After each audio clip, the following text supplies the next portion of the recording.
ഏറ്റവും വിലയുള്ള ഒരായുധത്തിൻ്റെ പേരാണ് സഹനം. ഭയങ്കര വിലയാണ്. ഇത് പറയുന്ന ഞാൻ വരെ അനേക സ്ഥലങ്ങളിൽ ഈ വിഷയം പറഞ്ഞിട്ടുള്ള ആളാണ്.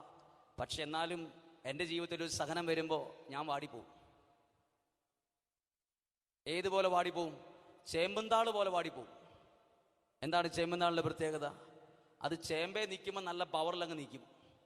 അത് വെട്ടിയെടുത്ത് ആ വെയിലത്തോട്ടിട്ട് ഇച്ചിരി ചൂടേക്കുമ്പോഴുണ്ടല്ലോ അത് വളഞ്ഞു കുത്തിപ്പോവും. നമ്മൾ ഒത്തിരി പേര് ബലമുള്ളവരാണ്, ആരോഗ്യമുള്ളവരാണ്, മാസാമാസം ലക്ഷം രൂപ സാലറി മേടിക്കുന്നവരാണ്, വീട് വലുതാ. പക്ഷേ ഒരു കുഞ്ഞു സഹനം വരുമ്പം ചേമ്പന്താള് പോലെ വാടി തളർന്നു പോവും. എത്രയോ പേര് തളർന്നു പോയി, മനസ്സുകൊണ്ട് വീണുപോയി. സഹനം വരുമ്പോൾ തളർന്നു പോകുന്നവരും വീണു പോകുന്നവരും വാടിപ്പോകുന്നവരും നമ്മൾ. സഹനം വരുമ്പോൾ എത്ര ചിരിച്ചിരിക്കുന്ന മുഖവും പെട്ടെന്ന് മുഖത്തെ ചിരി അപ്രത്യക്ഷമാകും, ഡിലീറ്റ് ആകും. പിന്നെ ആരോടും മിണ്ടാൻ ഇഷ്ടപ്പെടില്ല, വാതിലടയ്ക്കും, അകത്ത് കയറിയിരിക്കും. പിന്നെ സ്വഭാവം തന്നെ മാറും. സഹനം നമ്മുടെ ജീവിതത്തിന്റെ എല്ലാ ലെവലുകളെയും മാറ്റും. സഹനത്തിന്റെ മറ്റൊരു പേരെന്താ? സഹനത്തിന്റെ മറ്റൊരു പേര് നമ്മുടെ കയ്യിലുണ്ടത്. ഏതാണ്? സഹനത്തിന്റെ മറ്റൊരു പേരാണ് കുരിശ്. സഹനത്തിന്റെ വേറെ ഒരു പേരാണത് കുരിശ്. കുരിശ് ഇഷ്ടമാണോ? കുരിശ് എന്തോ ഇഷ്ടമാണ് നമുക്ക്. കുരിശ് ഈ മേശ വെക്കാൻ നല്ലതാണ്, വളരെ നല്ലതാണ്. 1 കോടി രൂപയുടെ പള്ളി പണിയുമ്പോൾ അൾത്താരെ വെക്കാൻ വളരെ നല്ലതാണ്. നമ്മുടെ വീട്ടിൽ പ്രാർത്ഥനാ മുറിയുള്ളപ്പോൾ കുരിശുരൂപം വെക്കുന്നത് അതിനേക്കാൾ വലുതാണ്. കഴുത്തേൽ ഒരു കുരിശുമാല ഇട്ടുകൊണ്ട് നടക്കുന്നത് ഭയങ്കര പവറാണ്. നമ്മൾ ഓടിക്കുന്ന കാറിന്റെ ഫ്രണ്ടിൽ നമ്മളെക്കാൾ വലിയ കുരിശുരൂപം വെക്കുന്നത് വളരെ നല്ലതാണ്. പക്ഷെ ഈശോ ഒരിക്കലും പറഞ്ഞിട്ടില്ല കുരിശ് കാറേ വെക്കണമെന്ന്. ഈശോ എവിടെയും പറഞ്ഞിട്ടില്ല കുരിശുമാല ഇട്ടുകൊണ്ട് നടക്കണം കേട്ടോ എന്ന്. ഈശോ എവിടെയും പറഞ്ഞിട്ടില്ല നിങ്ങളുടെ കുഞ്ഞുങ്ങൾ പഠിക്കുന്ന മുറിയിൽ ഒരു കുരിശുരൂപം വെക്കണമെന്ന്. പിന്നെ എന്തേ പറഞ്ഞിട്ടുള്ളൂ? എന്നെ അനുഗമിക്കാൻ ആഗ്രഹിക്കുന്നവൻ കുരിശ് എടുക്കണമെന്ന് പറഞ്ഞിട്ടുണ്ട്. ഇത് മാത്രം നമ്മൾ ചെയ്യില്ല. ബാക്കി മാലയായിട്ടോ തലയെ കുത്തിയോ എന്തും നടക്കും. കീച്ചെയിനൊക്കെ, വാഹനത്തിന്റെ കീച്ചെയിൻ വരെ കുരിശാണ്. വീടിന്റെ കീച്ചെയിൻ കുരിശാണ്. എല്ലാ മുറിയിലും ഒരു കുരിശ് വെച്ചിട്ടുണ്ട്. പക്ഷെ ലാസ്റ്റ് പറഞ്ഞത് എനിക്ക് ഇഷ്ടമല്ലാത്തൊരു കാര്യമാണ്. എന്ത്? ആ വഹിക്കാൻ മാത്രം എന്നോട് പറയരുത്. വേണേ കാറെ 3 എണ്ണം വെക്കാം, ഞാൻ പുറകില് മുന്നില് വേണേ പിടിച്ചുകൊണ്ട് ഞാൻ മുഴുവൻ സമയം ഇവിടുന്ന് തിരുവനന്തപുരം വരെ വേണേ ഞാൻ പൊക്കോളാം. വഹിക്കാൻ മാത്രം പറയരുത് പ്ലീസ്. ഈശോ ഒറ്റ കാര്യമേ പറഞ്ഞിട്ടുള്ളൂ, ഇത് കൈ പിടിക്കണം, കീശയിൽ വെച്ചുകൊണ്ട് നടക്കണം. ഇതൊന്നും ഈശോ ആവശ്യപ്പെട്ടിട്ടില്ല. ഒരു കാര്യം പറഞ്ഞു, കുരിശ് വഹിക്കണം എന്ന് പറഞ്ഞു. ഹല്ലേലൂയ. നമ്മളെ ഈശോ ദൈവവചനത്തിലൂടെ പഠിപ്പിക്കുന്നത് കുരിശ് രൂപം ഉയർത്തി ശുശ്രൂഷ ചെയ്യാനല്ല. എനിക്ക് വളരെ ഇഷ്ടമാണ് വലിയൊരു കുരിശെടുത്ത് ഒരു വിടുതൽ ശുശ്രൂഷ ഇപ്പോൾ അവിടെ നടത്താൻ. നിങ്ങളൊക്കെ നന്നായിട്ട് സ്തുതിക്കും. അതൊക്കെ വളരെ എളുപ്പമാണ്. എൻ്റെ ഈ കയ്യോളം വലിയുള്ള കുരിശാണെങ്കിൽ വളരെ നല്ലതാണ്, ഉയർന്നിരിക്കും. എന്നേക്കാൾ വലിയ കുരിശ് വേണം ഞാൻ എടുത്ത് പിടിക്കാം. പക്ഷെ എന്നോട് നിങ്ങൾ പറയരുത്, വഹിക്കണമെന്ന് പറയരുത്. അച്ഛനൊരു കുരിശെടുത്ത് ശുശ്രൂഷ ചെയ്യാൻ പറയാൻ ഞാൻ വളരെ ഹാപ്പി ആയിട്ട് എടുക്കും. കുരിശെടുത്ത് ശുശ്രൂഷ ചെയ്യാൻ അറിയത്തില്ലാഞ്ഞിട്ടല്ല, അതും എനിക്കറിയാം. പക്ഷെ അതിനേക്കാൾ ഈശോ ആഗ്രഹിക്കുന്നത് കുരിശ് എടുത്തുള്ള ശുശ്രൂഷയല്ല, കുരിശ് വഹിച്ചുള്ള ശുശ്രൂഷയാണ്. അത് നമുക്ക് ഇഷ്ടപ്പെടില്ല. നമ്മുടെ നിരപ്പായിട്ടിരിക്കുന്ന നെറ്റിയില്ലേ, ഇപ്പൊ തൊലിയൊന്നും ചുളിഞ്ഞിട്ടില്ല. സഹനം വരുമ്പം ഈ നെറ്റി വല്ലാണ്ട് ചുളിയും. നമ്മൾ കണ്ണാടി നോക്കണം. സഹനം വരുമ്പോൾ നമ്മുടെ മുഖം, നെറ്റിയിലെ ഈ തൊലി 3 മടങ്ങായിട്ട് ചുളുങ്ങിയിരിക്കും. നമ്മൾ തിരുമി നേരെയാക്കിയാൽ 2 മിനിറ്റ് കഴിയുമ്പോൾ ചുളുങ്ങി വരും. പൂ വാടുന്ന പോലെ നമ്മുടെ മുഖത്തെ വാട്ടിപ്പോവും. നമ്മുടെ കളറ് വരെ മാറും. ചിലപ്പോൾ നല്ല വെളുത്തയാള് ഒന്ന് വാടിപ്പോവും. ഇത്രയേ ഉള്ളൂ നമ്മൾ, ഇത്രയേ ഉള്ളൂ. എത്ര വീരപാത വടിക്കുന്ന നമ്മൾ ഇത്രയേ ഉള്ളൂ. ഒരു സഹനം വരുമ്പം വാടി പോവും. ഇന്ന് പറയുന്നത് എന്തിനാണെന്നറിയോ? ഇന്ന് ദൈവവചനം കേൾക്കുമ്പം അപ്പുറത്തെ സ്റ്റാളിൽ നിന്ന് 10 കുരിശുരൂപം മേടിച്ചോണ്ട് പോകാൻ വേണ്ടിയല്ല ക്ലാസ് എടുക്കുന്നത്. നമ്മുടെ ജീവിതത്തിൽ ഏത് സഹനം വന്നാലും ഈശോയുടെ കുരിശിനോട് ചേർത്ത് വയ്ക്കാൻ ഒരു സഹനശക്തിയുള്ള ഒരു മനസ്സ് ദൈവവചനത്തിലൂടെ കിട്ടണം. അതാണ് ഈശോ ആഗ്രഹിക്കുന്നത്. ഹല്ലേലൂയ. സഹനം വരുമ്പോൾ എത്രയോ പ്രാർത്ഥനാ ഗ്രൂപ്പിലെ മുന്നിൽ നിന്ന് പ്രാർത്ഥനക്കാർ വാടിപ്പോയെന്നറിയാമോ? എത്രയോ ധ്യാനിപ്പിക്കുന്നവർ വാടിപ്പോയിട്ടുണ്ടെന്നറിയാമോ? എത്രയോ ശുശ്രൂഷകനെ നിർത്തിയിട്ടുണ്ടെന്നറിയാമോ? പിന്നെയെന്ന് പറഞ്ഞിട്ട് ഒരുപാട് പേര് നിർത്തി, ഒരുപാട് പേര് മടുത്തു, ഒരുപാട് പേര് ഈ ജീവിതത്തിൽ കുറെ ഉപേക്ഷ കാണിച്ചു. പക്ഷേ സഹനം വഹിക്കാൻ ഈശോ ആഗ്രഹിക്കുന്നുണ്ട്. അതിന് നല്ലൊരു വചനം പരിചയപ്പെടുത്താം. വിശുദ്ധ ഗ്രന്ഥത്തിൽ മർക്കോസിന്റെ സുവിശേഷം 8-ാം അധ്യായം 1 മുതലുള്ള വാക്യങ്ങൾ കേൾക്കുമ്പോൾ ഒന്നും തോന്നിയല്ല, പക്ഷെ അതിനകത്ത് വലിയൊരു കാര്യമുണ്ട്, അത് പറയാം.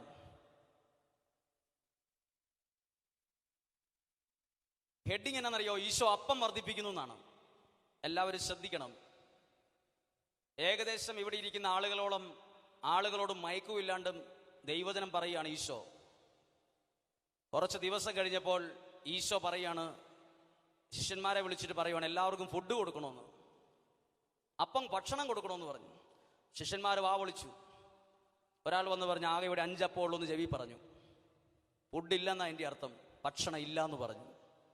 ഈശോ അത് കേട്ടിട്ട് ഇങ്ങനെ ഒരു കാര്യം പറഞ്ഞത്, 50 വീതം പന്തികളായി എല്ലാവരും അവിടെ ഇരുത്താൻ പറഞ്ഞു. ഞാനിങ്ങനെ ചോദിക്കുവാണ് ഈശോയോട്, എന്ത് കണ്ടിട്ടായിരിക്കും പറഞ്ഞത്? 5000 പേര് ദൈവവചനം കേൾക്കാൻ വേണ്ടി ആ മൈതാനത്തുണ്ട്, 5 അപ്പമേ ഉള്ളൂ. ഇപ്പോൾ നിങ്ങൾ ഇവിടുത്തെ സാഹചര്യം വെച്ച് ചിന്തിച്ചേ. ഇന്ന് പോകുമ്പോൾ എല്ലാവർക്കും ഫുഡ് കൊടുക്കണമെന്ന് ഇവിടുത്തെ ഒരാൾ പറയുകയാണെന്ന് കരുതുക.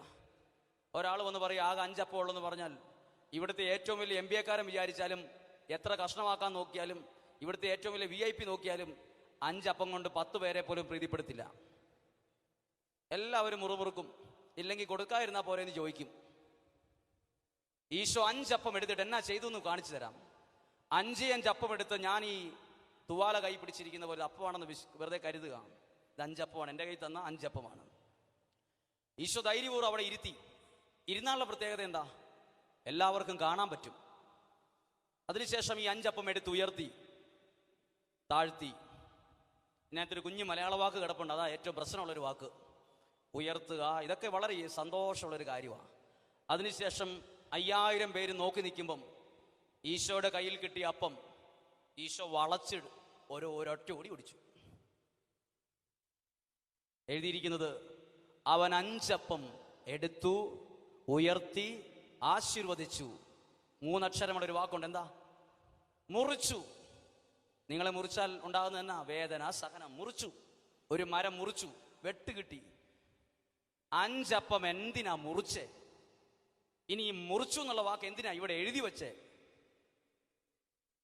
5 അപ്പം 5000 പേർക്ക് കൊടുക്കാൻ കഴിവുള്ളവൻ എന്തിനാ മുറിക്കുന്നേ? 5 അപ്പം ഉള്ള 10 പേർക്ക് കൊടുക്കാനാണെങ്കിൽ നമുക്ക് ഊഹിക്കാം, 5 മുറിച്ച് കഷ്ണമാക്കി 5 കഷ്ണം ഇവർക്കും 5 കഷ്ണം കൊടുത്തു, ഓക്കെ. 5 അപ്പം 5000 പേർക്ക് കൊടുക്കാൻ മുറിച്ചാൽ നടക്കുവോ? മുറിച്ചപ്പം എവിടെ ഇരുന്നാ ഇത് മുറിഞ്ഞത്? ഈ അപ്പം എവിടെ ഇരുന്നായിരിക്കും മുറിഞ്ഞത്? ശിഷ്യന്മാരുടെ കയ്യിലിരുന്ന് മുറിഞ്ഞിട്ടല്ല ഇതാ വർദ്ധിച്ച്, നാട്ടുകാരുടെ കയ്യിലിരുന്ന് മുറിഞ്ഞപ്പോഴും അല്ല വർദ്ധിച്ചത്. പിന്നെയോ, ഇത് ഈശോയുടെ ഉള്ളം കയ്യിൽ ഇരുന്നാ ഇത് വളഞ്ഞതും ഇതിങ്ങനെ മുറിഞ്ഞതും. ഇതിനൊരു സഹനം ഉണ്ടായത് എല്ലാവരും കണ്ടായിരുന്നു. അത് ഈശോയുടെ കയ്യിലിരുന്ന് 5 അപ്പം ഒന്ന് മുറിയുന്നത് എല്ലാവരും കണ്ടു. എല്ലാവരും കാണത്തക്ക വിധം ചില സഹനങ്ങളൊക്കെ നമുക്ക് വരും. എല്ലാവരും നോക്കി നിൽക്കുമ്പോൾ ദൈവം നമ്മളെ ഒന്ന് വളച്ചൊരു ഒടിയൊക്കെ ഓടിക്കും.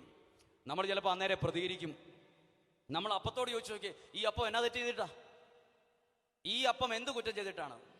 ഈ അപ്പം ഒരു തെറ്റും ചെയ്തിട്ടില്ല.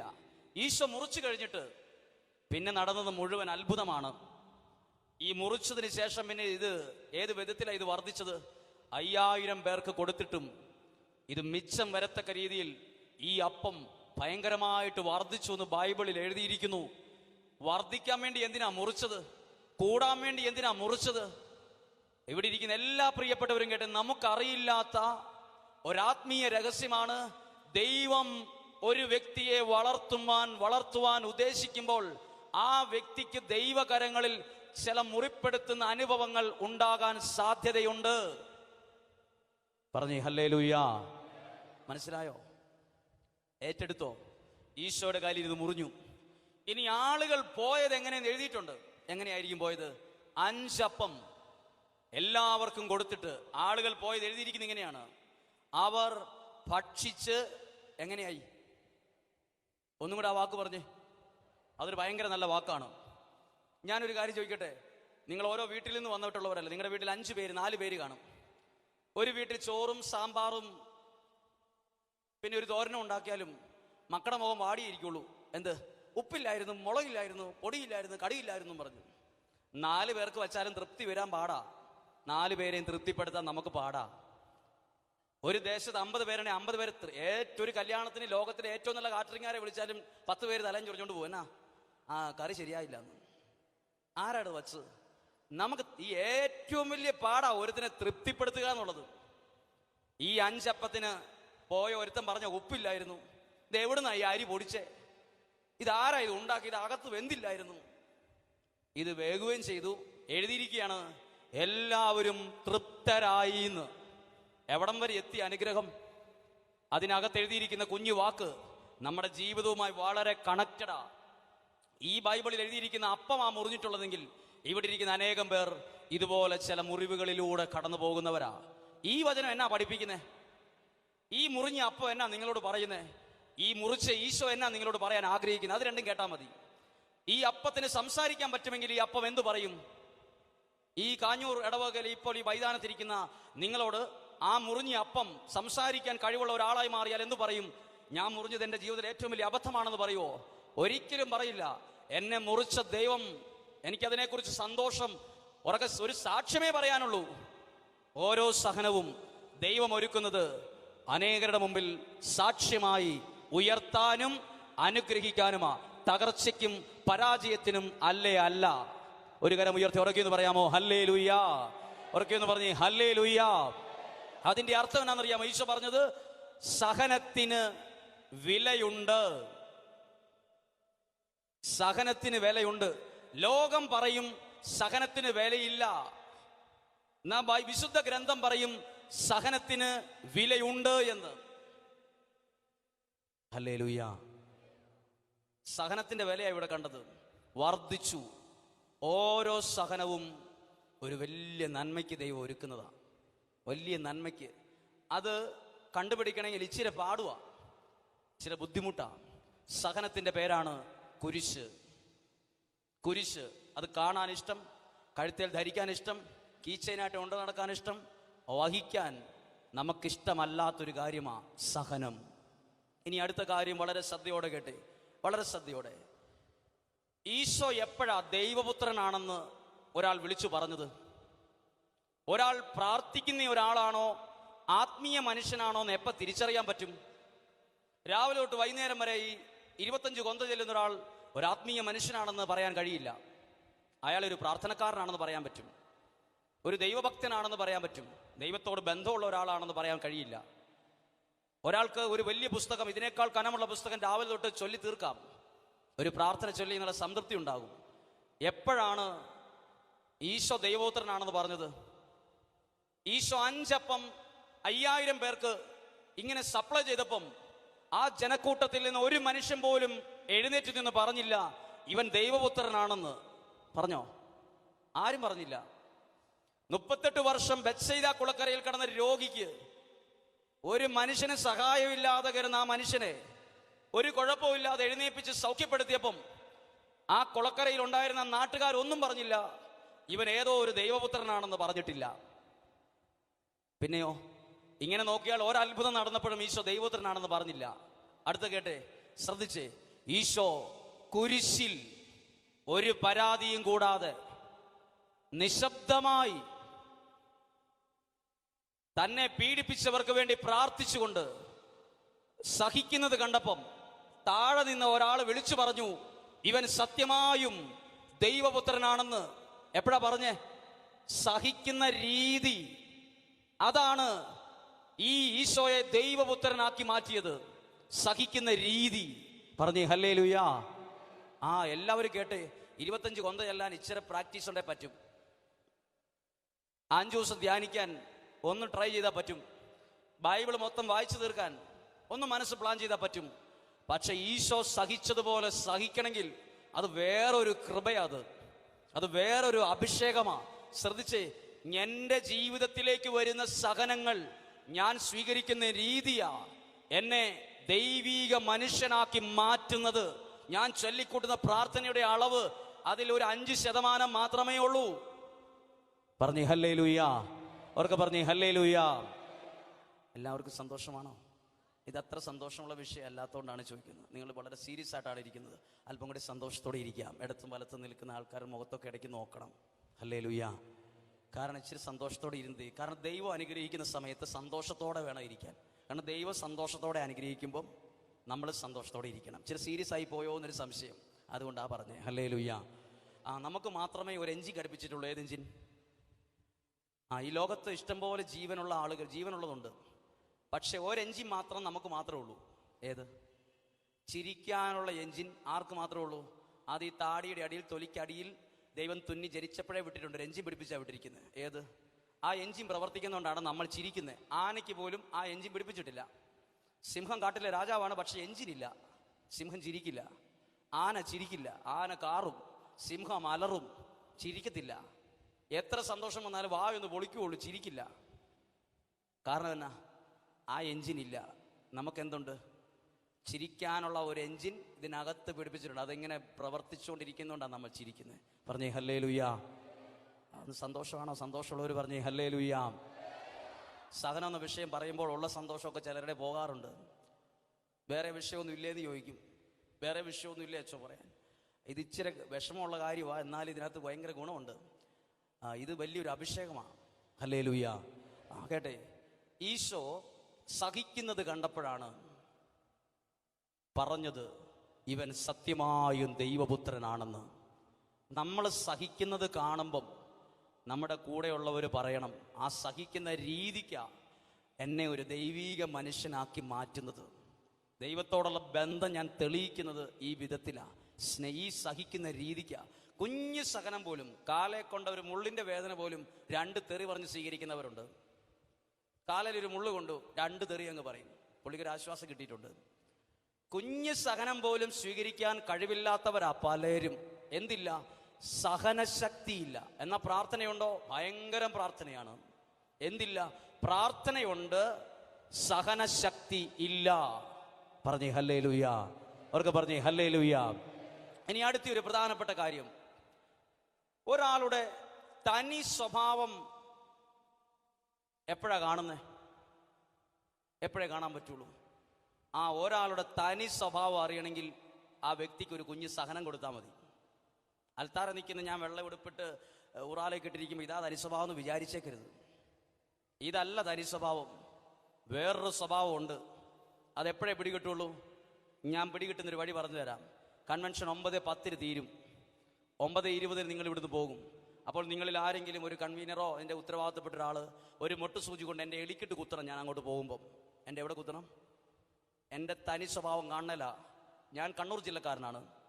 അപ്പം എൻ്റെ തനി സ്വഭാവം കാണാൻ വേണ്ടിയുള്ള പരിപാടി പറയുക. എൻ്റെ ഇവിടെ കുത്തണം. ചെറുതായിട്ടേ കുത്താൻ പാടുള്ളൂ പ്ലീസ്. അപ്പം ഞാൻ ചൊറിഞ്ഞുകൊണ്ട് നോക്കും, ആരടാ? അതെൻ്റെ തനി സ്വഭാവം അല്ല. 1 മിനിറ്റ് കഴിയുമ്പോൾ ഒന്നും കൂടെ കുത്തണം. അപ്പോൾ 5% തനി സ്വഭാവം വരും. ചെറുതായിട്ട് പല്ല് കടിച്ചത് എന്താ നോക്കും. 3ാമത് നിങ്ങൾ കുത്തണം, ഒരു 25% തനി സ്വഭാവം വരും. അങ്ങനെ 5-ാമത്തെ പ്രാവശ്യം അവരെ ചെള്ളക്കൊറം കൊടുക്കും.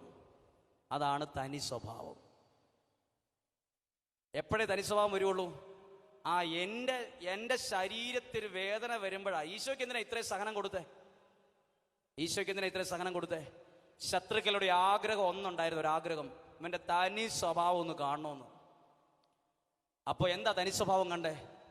തനി സ്വഭാവം കുരിശേ കിടന്ന് കാണുവാണ്. ഒരു പരാതിയില്ല, ഒരു പ്രശ്നവുമില്ല. നിശബ്ദമായി സഹിക്കുന്നത് കണ്ടപ്പോഴാണ് താഴെ എന്ന് പറഞ്ഞത് ഇവൻ സത്യമായും ദൈവപുത്രനാണ്. പറഞ്ഞേ ഹല്ലേലൂയ. അതാണ് 1 പത്രോസിന്റെ ലേഖനത്തിൽ എഴുതിയിരിക്കുന്ന വചനം. ശരീരത്തിൽ പീഡനമേറ്റ യേശു ക്രിസ്തുവിന്റെ മനോഭാവം നിങ്ങൾക്കൊരു ആയുധമായിരിക്കട്ടെ. ഏത് മനോഭാവം? ഒന്നും കൂടെ കേട്ടെ. ശരീരത്തിൽ പീഡനമേറ്റ യേശുക്രിസ്തുവിന്റെ മനോഭാവം നിങ്ങൾക്കൊരായുധമായി. എന്താ ശരീരത്തിൽ പീഡനമേറ്റ യേശുക്രിസ്തുവിന്റെ മനോഭാവം? എന്തായിരുന്നു മനോഭാവം?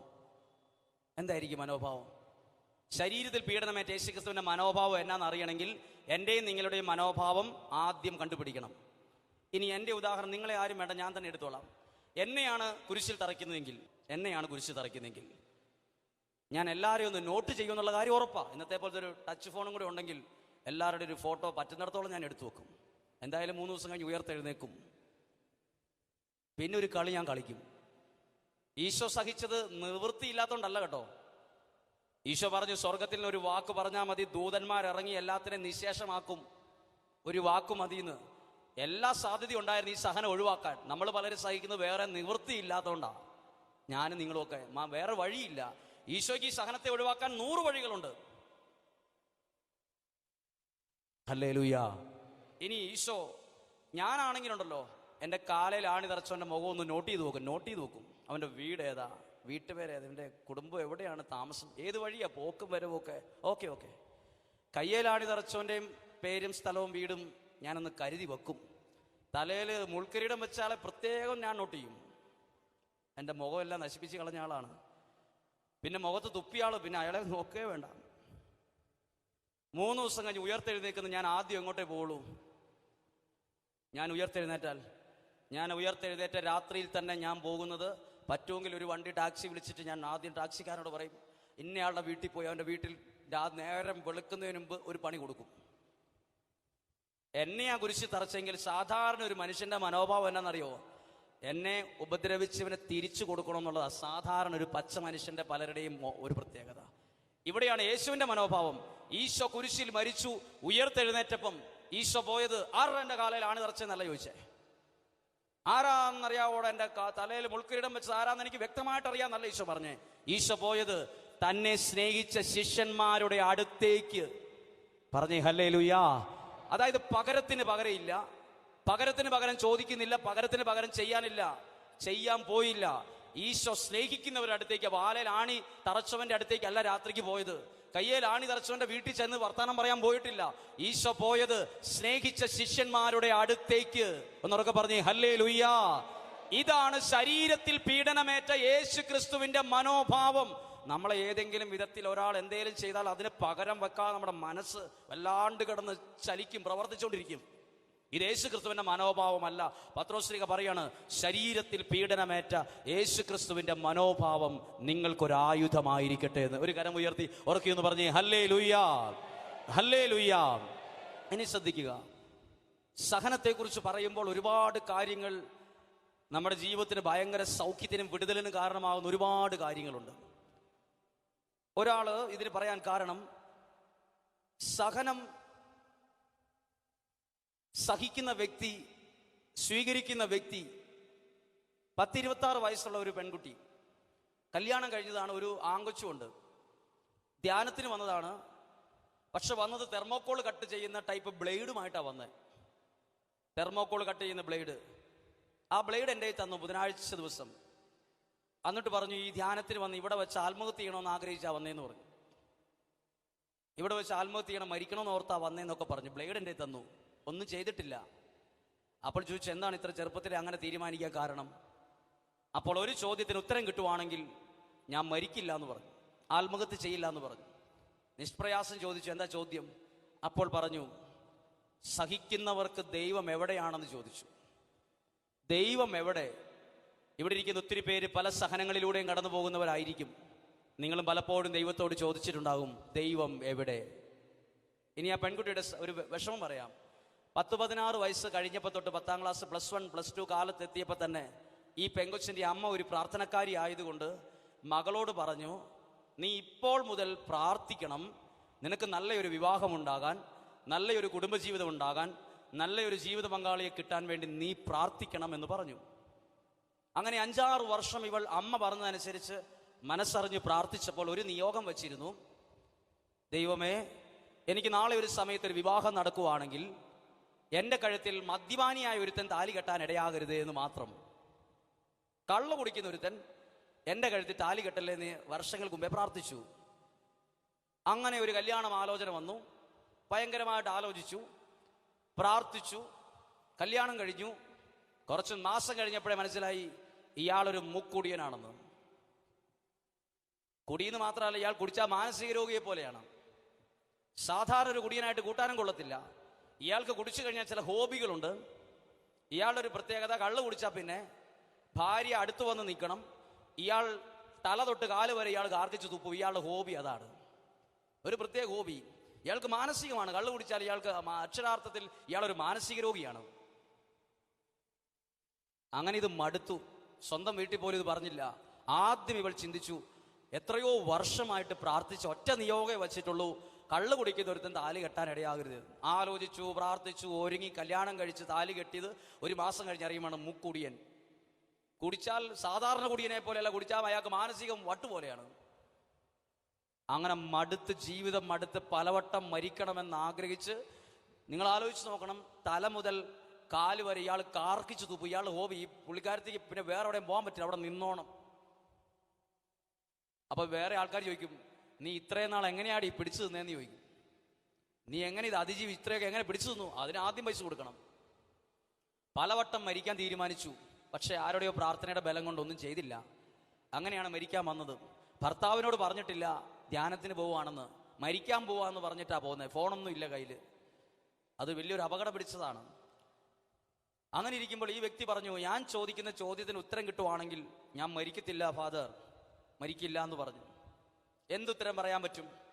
എൻ്റെ ഒരു ഉത്തരം ഞാൻ പറയാം. ഒരു ഉത്തരം ഞാൻ പറഞ്ഞു കൊടുത്തു. ആലോചിച്ച് ഞാൻ പറഞ്ഞു, 2000 വർഷം മുമ്പ് ഒരു തെറ്റും ചെയ്യാത്ത ഈശോ ഗാഗുൽത്താ മലയിലേക്ക് കുരിശെടുത്തുകൊണ്ട് പോയപ്പോൾ അടിയും ഇടിയും തുപ്പും മുൾക്കിരീടവും കിട്ടിയപ്പോൾ ദൈവം എവിടെയായിരുന്നു? നിങ്ങൾക്ക് ആർക്കെങ്കിലും ഉത്തരം അറിയാമെങ്കിൽ പറയണം. ദൈവം എവിടെയായിരുന്നു? ദൈവം ആശ്വസിപ്പിച്ചുകൊണ്ട് അടുത്ത് വന്നോ? ഒരു വാക്ക് സ്വർഗത്തിൽ നിന്ന് പറഞ്ഞോ? കുരിശിന്റെ ഭാരം ഒന്ന് ഇച്ചിരി കുറച്ച് സപ്പോർട്ട് ചെയ്തോ? ഈ ദൈവം എവിടെ? ഈ പറഞ്ഞ ദൈവം എവിടെയായിരുന്നു? ഈ ദൈവം ഈശോ കുരിശെടുത്തോണ്ട് പോയപ്പോൾ എവിടെയായിരുന്നോ അവിടെ തന്നെയാണ് ഞാനും നിങ്ങളും കുരിശെടുക്കുമ്പം എൻ്റെ ദൈവവും ഉള്ളത്. പറഞ്ഞേ ഹല്ലേലൂയ. ഉത്തരം പൂർണ്ണമല്ലെന്ന് എനിക്കറിയാം. ഇവിടെ ഇരിക്കുന്ന അനേകം സഹിക്കുന്നവർക്കുള്ള ഉത്തരമാണത്. ദൈവം എവിടെയാ? ഈശോ ഗാഗുൽത്താ മലയിൽ കുരിശെടുത്തോണ്ട് പോയി, കുരിശുമായി വീണു. അന്നേരം എഴുന്നേൽപ്പിക്കാൻ പോലും ദൈവത്തിന്റെ കരം അവിടെ വന്നിട്ടില്ല. സാരമില്ലെന്ന് പോലും പറഞ്ഞിട്ടില്ല. ഞാൻ കൂടെയുണ്ടെന്ന് സ്വർഗത്തിൽ വാക്കുപോലും പറഞ്ഞില്ല. ഈ ദൈവം ഈശോ സഹനത്തിൽ കടന്നുപോയപ്പോ ദൈവം എവിടെയായിരുന്നോ അവിടെ തന്നെയാണ് ഞാനും നിങ്ങളും കുരിശിന്റെ വഴിയെ പോകുമ്പം എൻ്റെ ദൈവവും എൻ്റെ കൂടെയുള്ളത്. ദൈവം അതുപോലെ. ഉത്തരം പൂർണ്ണമല്ല, പക്ഷെ എനിക്ക് ബൈബിളിൽ ഒരു നല്ല ഉത്തരം ഈ വ്യക്തിയോട് പറയാൻ ദൈവം നൽകി. അത് പ്രസംഗത്തിൽ പറയാറുണ്ട്. അത് ഇന്ന് വരെ വായിച്ചിട്ടും എനിക്ക് ആ വിധത്തിൽ ചിന്തിച്ചിട്ട് പോലും ഇല്ലാത്ത ഒരു ഉത്തരം ദൈവം ഈ വ്യക്തിക്ക് വേണ്ടി തന്നു എന്നുള്ളത് ഭയങ്കര അത്ഭുതമായിട്ട് എനിക്ക് ഇന്നും തോന്നാറുണ്ട്. ഞാനത് പറഞ്ഞു ഈ വ്യക്തിയോട് ബുധനാഴ്ച പറയുന്നു. ഞാൻ പറഞ്ഞു, ഒരു ദിവസം പ്രാർത്ഥിച്ചിട്ട് എന്തെങ്കിലും ഒരു ഉത്തരം നിനക്ക് ദൈവമായിട്ട് തരുമെന്ന് പറഞ്ഞ് ഇവരെ പറഞ്ഞു വിട്ടു. എന്തായാലും നീ മരിക്കാനൊന്നും പോകണ്ട, നീ പ്രതീക്ഷയോടെ ഇരിക്കുക, എല്ലാത്തിനും മാറ്റം വരും എന്ന് പറഞ്ഞു. അങ്ങനെ ഇവർക്ക് വേണ്ടി ദൈവവചനം എടുത്തപ്പോൾ കിട്ടിയത് അപ്പസ്തോല പ്രവർത്തനം 16-ാം അധ്യായം 25 മുതലുള്ള 2 വചനങ്ങളാണ്. അതിനകത്ത് 2 പേര്. ഒന്ന് പറഞ്ഞേ ഹല്ലേലൂയ. ശ്രദ്ധിച്ചേ, ഈ ബൈബിളിൽ അപ്പസ്തോല പ്രവർത്തനം 16-ാം അധ്യായത്തിൽ 25-ാമത്തെ വാക്യത്തിൽ എഴുതിയിരിക്കുന്നത് ഒരു തെറ്റും ചെയ്യാത്ത 2 പേരെ ജയിലിൽ പിടിച്ചിട്ടു. ആരൊക്കെയാണ്? പൗലോസും സീലാസും. നമ്മൾ അവരോടാ ചോദിക്കുന്നത് ഇനി ചോദ്യം. പൗലോസ് ശ്ലീഹായും സീലാസും നിങ്ങളും ചോദിക്കണം അവരോട്, നിങ്ങൾ എന്നാ തെറ്റ് ചെയ്തിട്ടാ നിങ്ങളെ ജയിലിലിട്ടെന്ന്? ഒരു തെറ്റും ചെയ്യാത്ത പൗലോസിനെയും സീലാസിനെയും ജയിലിലിട്ടു. ഭയങ്കര സഹനമാ. ഇന്നത്തെ ജയിൽ പോലത്തെ ജയിലല്ല അന്നത്തെ ജയില്. ഭയങ്കര ബുദ്ധിമുട്ടാണ്. ഇരുട്ടറ, അത് വലിയ ഡീറ്റെയിൽ ആയിട്ട് കുറെ പറയാനുണ്ട്. വലിയ ബുദ്ധിമുട്ടുള്ള ഒരു സാഹചര്യത്തെ കൊണ്ടുപോയിട്ടു. ഈ 2 പേരും ഇങ്ങനെ ചിന്തിച്ചോണ്ടല്ല ജയിലിൽ കിടന്നത്. എൻ്റെ ഒരു തലവരെ ഇങ്ങനെയായി പോയി, ഞാൻ എന്നാ തെറ്റ് ചെയ്തിട്ടാ, ഞാൻ ഇത്രയും പ്രാർത്ഥിച്ചിട്ട് എനിക്ക് ഇത് കിട്ടി, ഞാൻ മരിക്കാൻ പോവാണ്, ഇനി ഞാൻ ഈ പരിപാടിക്ക് ഇതൊന്നുമല്ല പറഞ്ഞത്. പൗലോസും സീലാസും ജയിലിൽ ചെന്നപ്പം അവർ ചെയ്തെന്നറിയോ? ജയിലിൽ കിടന്നോണ്ട് കീർത്തനം പാടി ദൈവത്തെ സ്തുതിച്ചു. ഹല്ലേലൂയ. ഇതാര് കേട്ട് കാണും? ജയിലിൽ വച്ച ഈ പ്രവൃത്തി നടക്കുന്നത്. ജയിലിൽ കിടക്കുന്ന ആൾക്കാർ ആരൊക്കെയാ? പൗലോസും സീലാസും ഒഴിച്ച് ബാക്കിയുള്ളവരും മുഴുവൻ പ്രാർത്ഥന എന്നാന്നറിയത്തില്ലാത്ത, ദൈവം എന്നാന്നറിയത്തില്ലാത്ത, ദൈവത്തോട് ബന്ധമില്ലാത്ത, ലോകത്തിൻ്റെതായ വഴികളിലൂടെ വലിയ തെറ്റ് ചെയ്ത് കിടക്കണ കുറെ പേര് ജയിലിലൂടെ കിടപ്പുണ്ട്. അവിടെയാണ് ഒരു തെറ്റും ചെയ്യാത്ത പൗലോസും സീലാസും വന്നത്. ഇനി പൗലോസ് ശ്ലീഹായും സീലാസും മൈക്കെടുത്താൽ എന്നാ പറയും? ഇങ്ങനെ ചിലപ്പോൾ പറയും, ഞാൻ ആ ജയിലിൽ ചെന്നോണ്ട് ദൈവത്തെ അറിയാത്ത, പ്രാർത്ഥനയെന്ന് അറിയത്തില്ലാത്ത കുറെ മനുഷ്യർ ആ ജയിലിൽ നിന്ന് സത്യ ദൈവത്തെ അറിഞ്ഞു എന്ന് പറയും. ആരിലൂടെ? സഹനത്തിലൂടെ കടന്നുപോയ പൗലോസിലൂടെയും സീലാസിലൂടെയും നടന്ന അത്ഭുതം ഒരുപാട് പേര് ദൈവത്തെ അറിയാൻ ഇടവന്നു. ഒന്ന് പറഞ്ഞേ ഹല്ലേലൂയ. പൗലോസിന്റെ സീലാസിന്റെ സ്ഥാനത്ത് വേറെ 2 പേരായിരുന്നെങ്കിലോ? വേറെ രണ്ടുപേര് സാധാരണ കുറ്റം ചെയ്ത് രണ്ടുപേരെ കൊണ്ടിട്ടായിരുന്നെങ്കിൽ ഇവരാരും ദൈവത്തെ അറിയാൻ നിൽക്കില്ല, ആരും പ്രാർത്ഥിക്കാനും നിൽക്കില്ല. പ്രിയപ്പെട്ടവരെ, ഇനിയൊരു ഉത്തരം പറയാം. ഈ ജയിലിൽ കിടന്നവർ ചോദിച്ചതെന്നറിയാമോ? നിങ്ങളുടെ പ്രാർത്ഥനയൊന്നും നിർത്താവോ? ഇവിടെ മനുഷ്യർക്ക് കിടന്നുറങ്ങണമെന്നല്ല പറഞ്ഞത്, അവർ പ്രാർത്ഥന കേട്ടുകൊണ്ടിരുന്നു എന്ന്. അത് ഭയങ്കര പ്രധാനപ്പെട്ടതാ. ഇന്ന് ഒരുപാട് പേർക്ക് പ്രാർത്ഥന കേൾക്കുന്നതന്നെ ഇഷ്ടമല്ല. ജയിലിൽ കിടക്കണവർ ആരും ഉറങ്ങിയിട്ടില്ലെങ്കിലും ഇവർ പ്രാർത്ഥിച്ചുകൊണ്ടിരിക്കുമ്പോൾ ആ പ്രാർത്ഥന കേട്ടിട്ട് രാവിലെ എഴുന്നേറ്റിട്ട് ചോദിക്കുവാണ്, സഹോദരന്മാരെ, രക്ഷപ്പെടാൻ ഞങ്ങൾ എന്നാ ചെയ്യണ്ടേന്ന്. ഇപ്പം ഈ ജയിലിൽ കിടക്കുന്നവർ എവിടെ എത്തി? അവർ ദൈവത്തെ അറിഞ്ഞവരായി മാറി. ആരിലൂടെ? ഒരു തെറ്റും ചെയ്യാത്ത പൗലോസും ശീലാസും ഇച്ചിരി സഹനത്തിലൂടെ കടന്നുപോയ എന്നാ കുഴപ്പം? അവരിലൂടെ ഒരുപാട് ആത്മാക്കൾ രക്ഷപ്പെടാൻ ദൈവം ഇടവരുത്തി. Through suffering, സഹനത്തിലൂടെ. പറഞ്ഞേ ഹല്ലേലൂയാ. ഇവിടെ നിൽക്കുന്ന എനിക്കെന്തിനാ സഹനം? എന്നിലൂടെ ഒത്തിരി പേര് ദൈവത്തെ അറിയാൻ ഇടവരാൻ. നിങ്ങൾക്ക് എന്തിനാ സഹനം? ഒരു അപ്പച്ചനും ഒരു അമ്മച്ചിക്ക് എന്താ സഹനം? നിങ്ങളുടെ മക്കൾ നാളെ ഒരു സമയത്ത് ദൈവത്തെ അറിഞ്ഞു വളരാൻ നിങ്ങൾ ഇച്ചിരി സഹനത്തിലൂടെ കടന്നു പോകേണ്ടിയിരിക്കും. ഇത് വളരെ പ്രധാനപ്പെട്ടതാ കേട്ടോ, വളരെ വളരെ വളരെ പ്രധാനപ്പെട്ടതാ. സഹനം അനുഗ്രഹ കാരണമാകുമെന്ന് പത്രോസ്ലീഹ പറഞ്ഞിട്ടുണ്ട്. ഏത്? ദൈവചിന്തയോടെ സഹിക്കുന്ന സഹനങ്ങൾ അനുഗ്രഹ കാരണമാകും. പറഞ്ഞേ ഹല്ലേലൂയാ. അവർക്ക് പറഞ്ഞേ ഹല്ലേലൂയാ. ചുമ്മാ പറയുന്നതല്ല, അനുഭവത്തിലൂടെ പറയുന്ന. അനുഭവത്തിലൂടെ സഹനത്തിന് വിലയുണ്ടെന്ന് പറയാൻ പോവുകയാണ്. ഇനി സഹനത്തിന് വിലയുണ്ടെന്ന് സത്യസന്ധമായിട്ട് പറയാൻ പോവുകയാണ്. ഞാനിത് പറയുമ്പോൾ ഈശോ പറഞ്ഞൊരു പ്രാർത്ഥനയോടുകൂടി ആരംഭിക്കാം. ഈശോ പറഞ്ഞു, നീ എനിക്ക് തന്ന പാനപാത്രം ഞാൻ തട്ടിത്തെറിപ്പിച്ച് പൊട്ടിച്ച് കളയില്ല. നീ എനിക്ക് തന്ന പാനപാത്രം ഞാൻ കുടിക്കും. ആര് തന്ന പാനപാത്രം? നീ എനിക്ക് തന്ന പാനപാത്രം ഞാൻ കുടിക്കേണ്ടതല്ലയോ? ഈശോ പറഞ്ഞു, നീ എനിക്ക് തന്നതാണോ? അത് ഞാൻ കുടിക്കും. ഓരോ വ്യക്തികൾക്കും ചില പാനപാത്രം ദൈവം തരും. ചില സഹനങ്ങൾ എന്തിനാ? കാണാനല്ല, അത് സ്വീകരിക്കാൻ, വഹിക്കാൻ.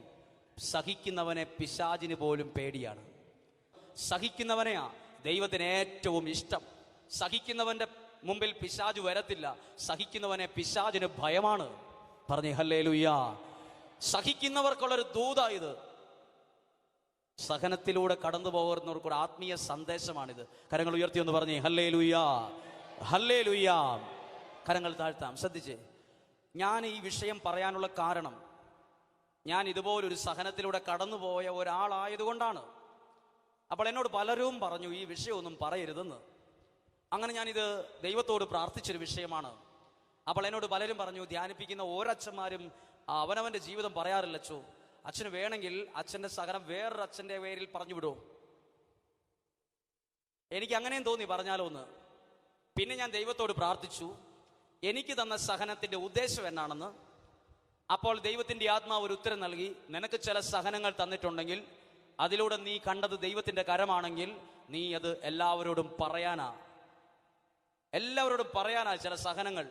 എന്നെ മയക്കുമായി ദൈവോട് എഴുന്നേൽപ്പിച്ച് നിർത്തിയിരിക്കുന്നത് പോലും അതുകൊണ്ടാണെന്ന് എനിക്ക് പലവട്ടം തോന്നിയിട്ടുണ്ട്. ഞാൻ അനുഭവിച്ച ഓരോ സഹനത്തിനും നന്ദി പറയുന്നയാളാണ്. ആരെയും കുറ്റപ്പെടുത്തുന്നതിനല്ല. ഞാൻ ദൈവത്തിന് 1000 വട്ടം നന്ദി പറയുകയാണ് ചില സഹനങ്ങൾ എനിക്ക് നൽകിയതിന്, ചില പരാജയങ്ങൾ എനിക്ക് നൽകിയതിന്.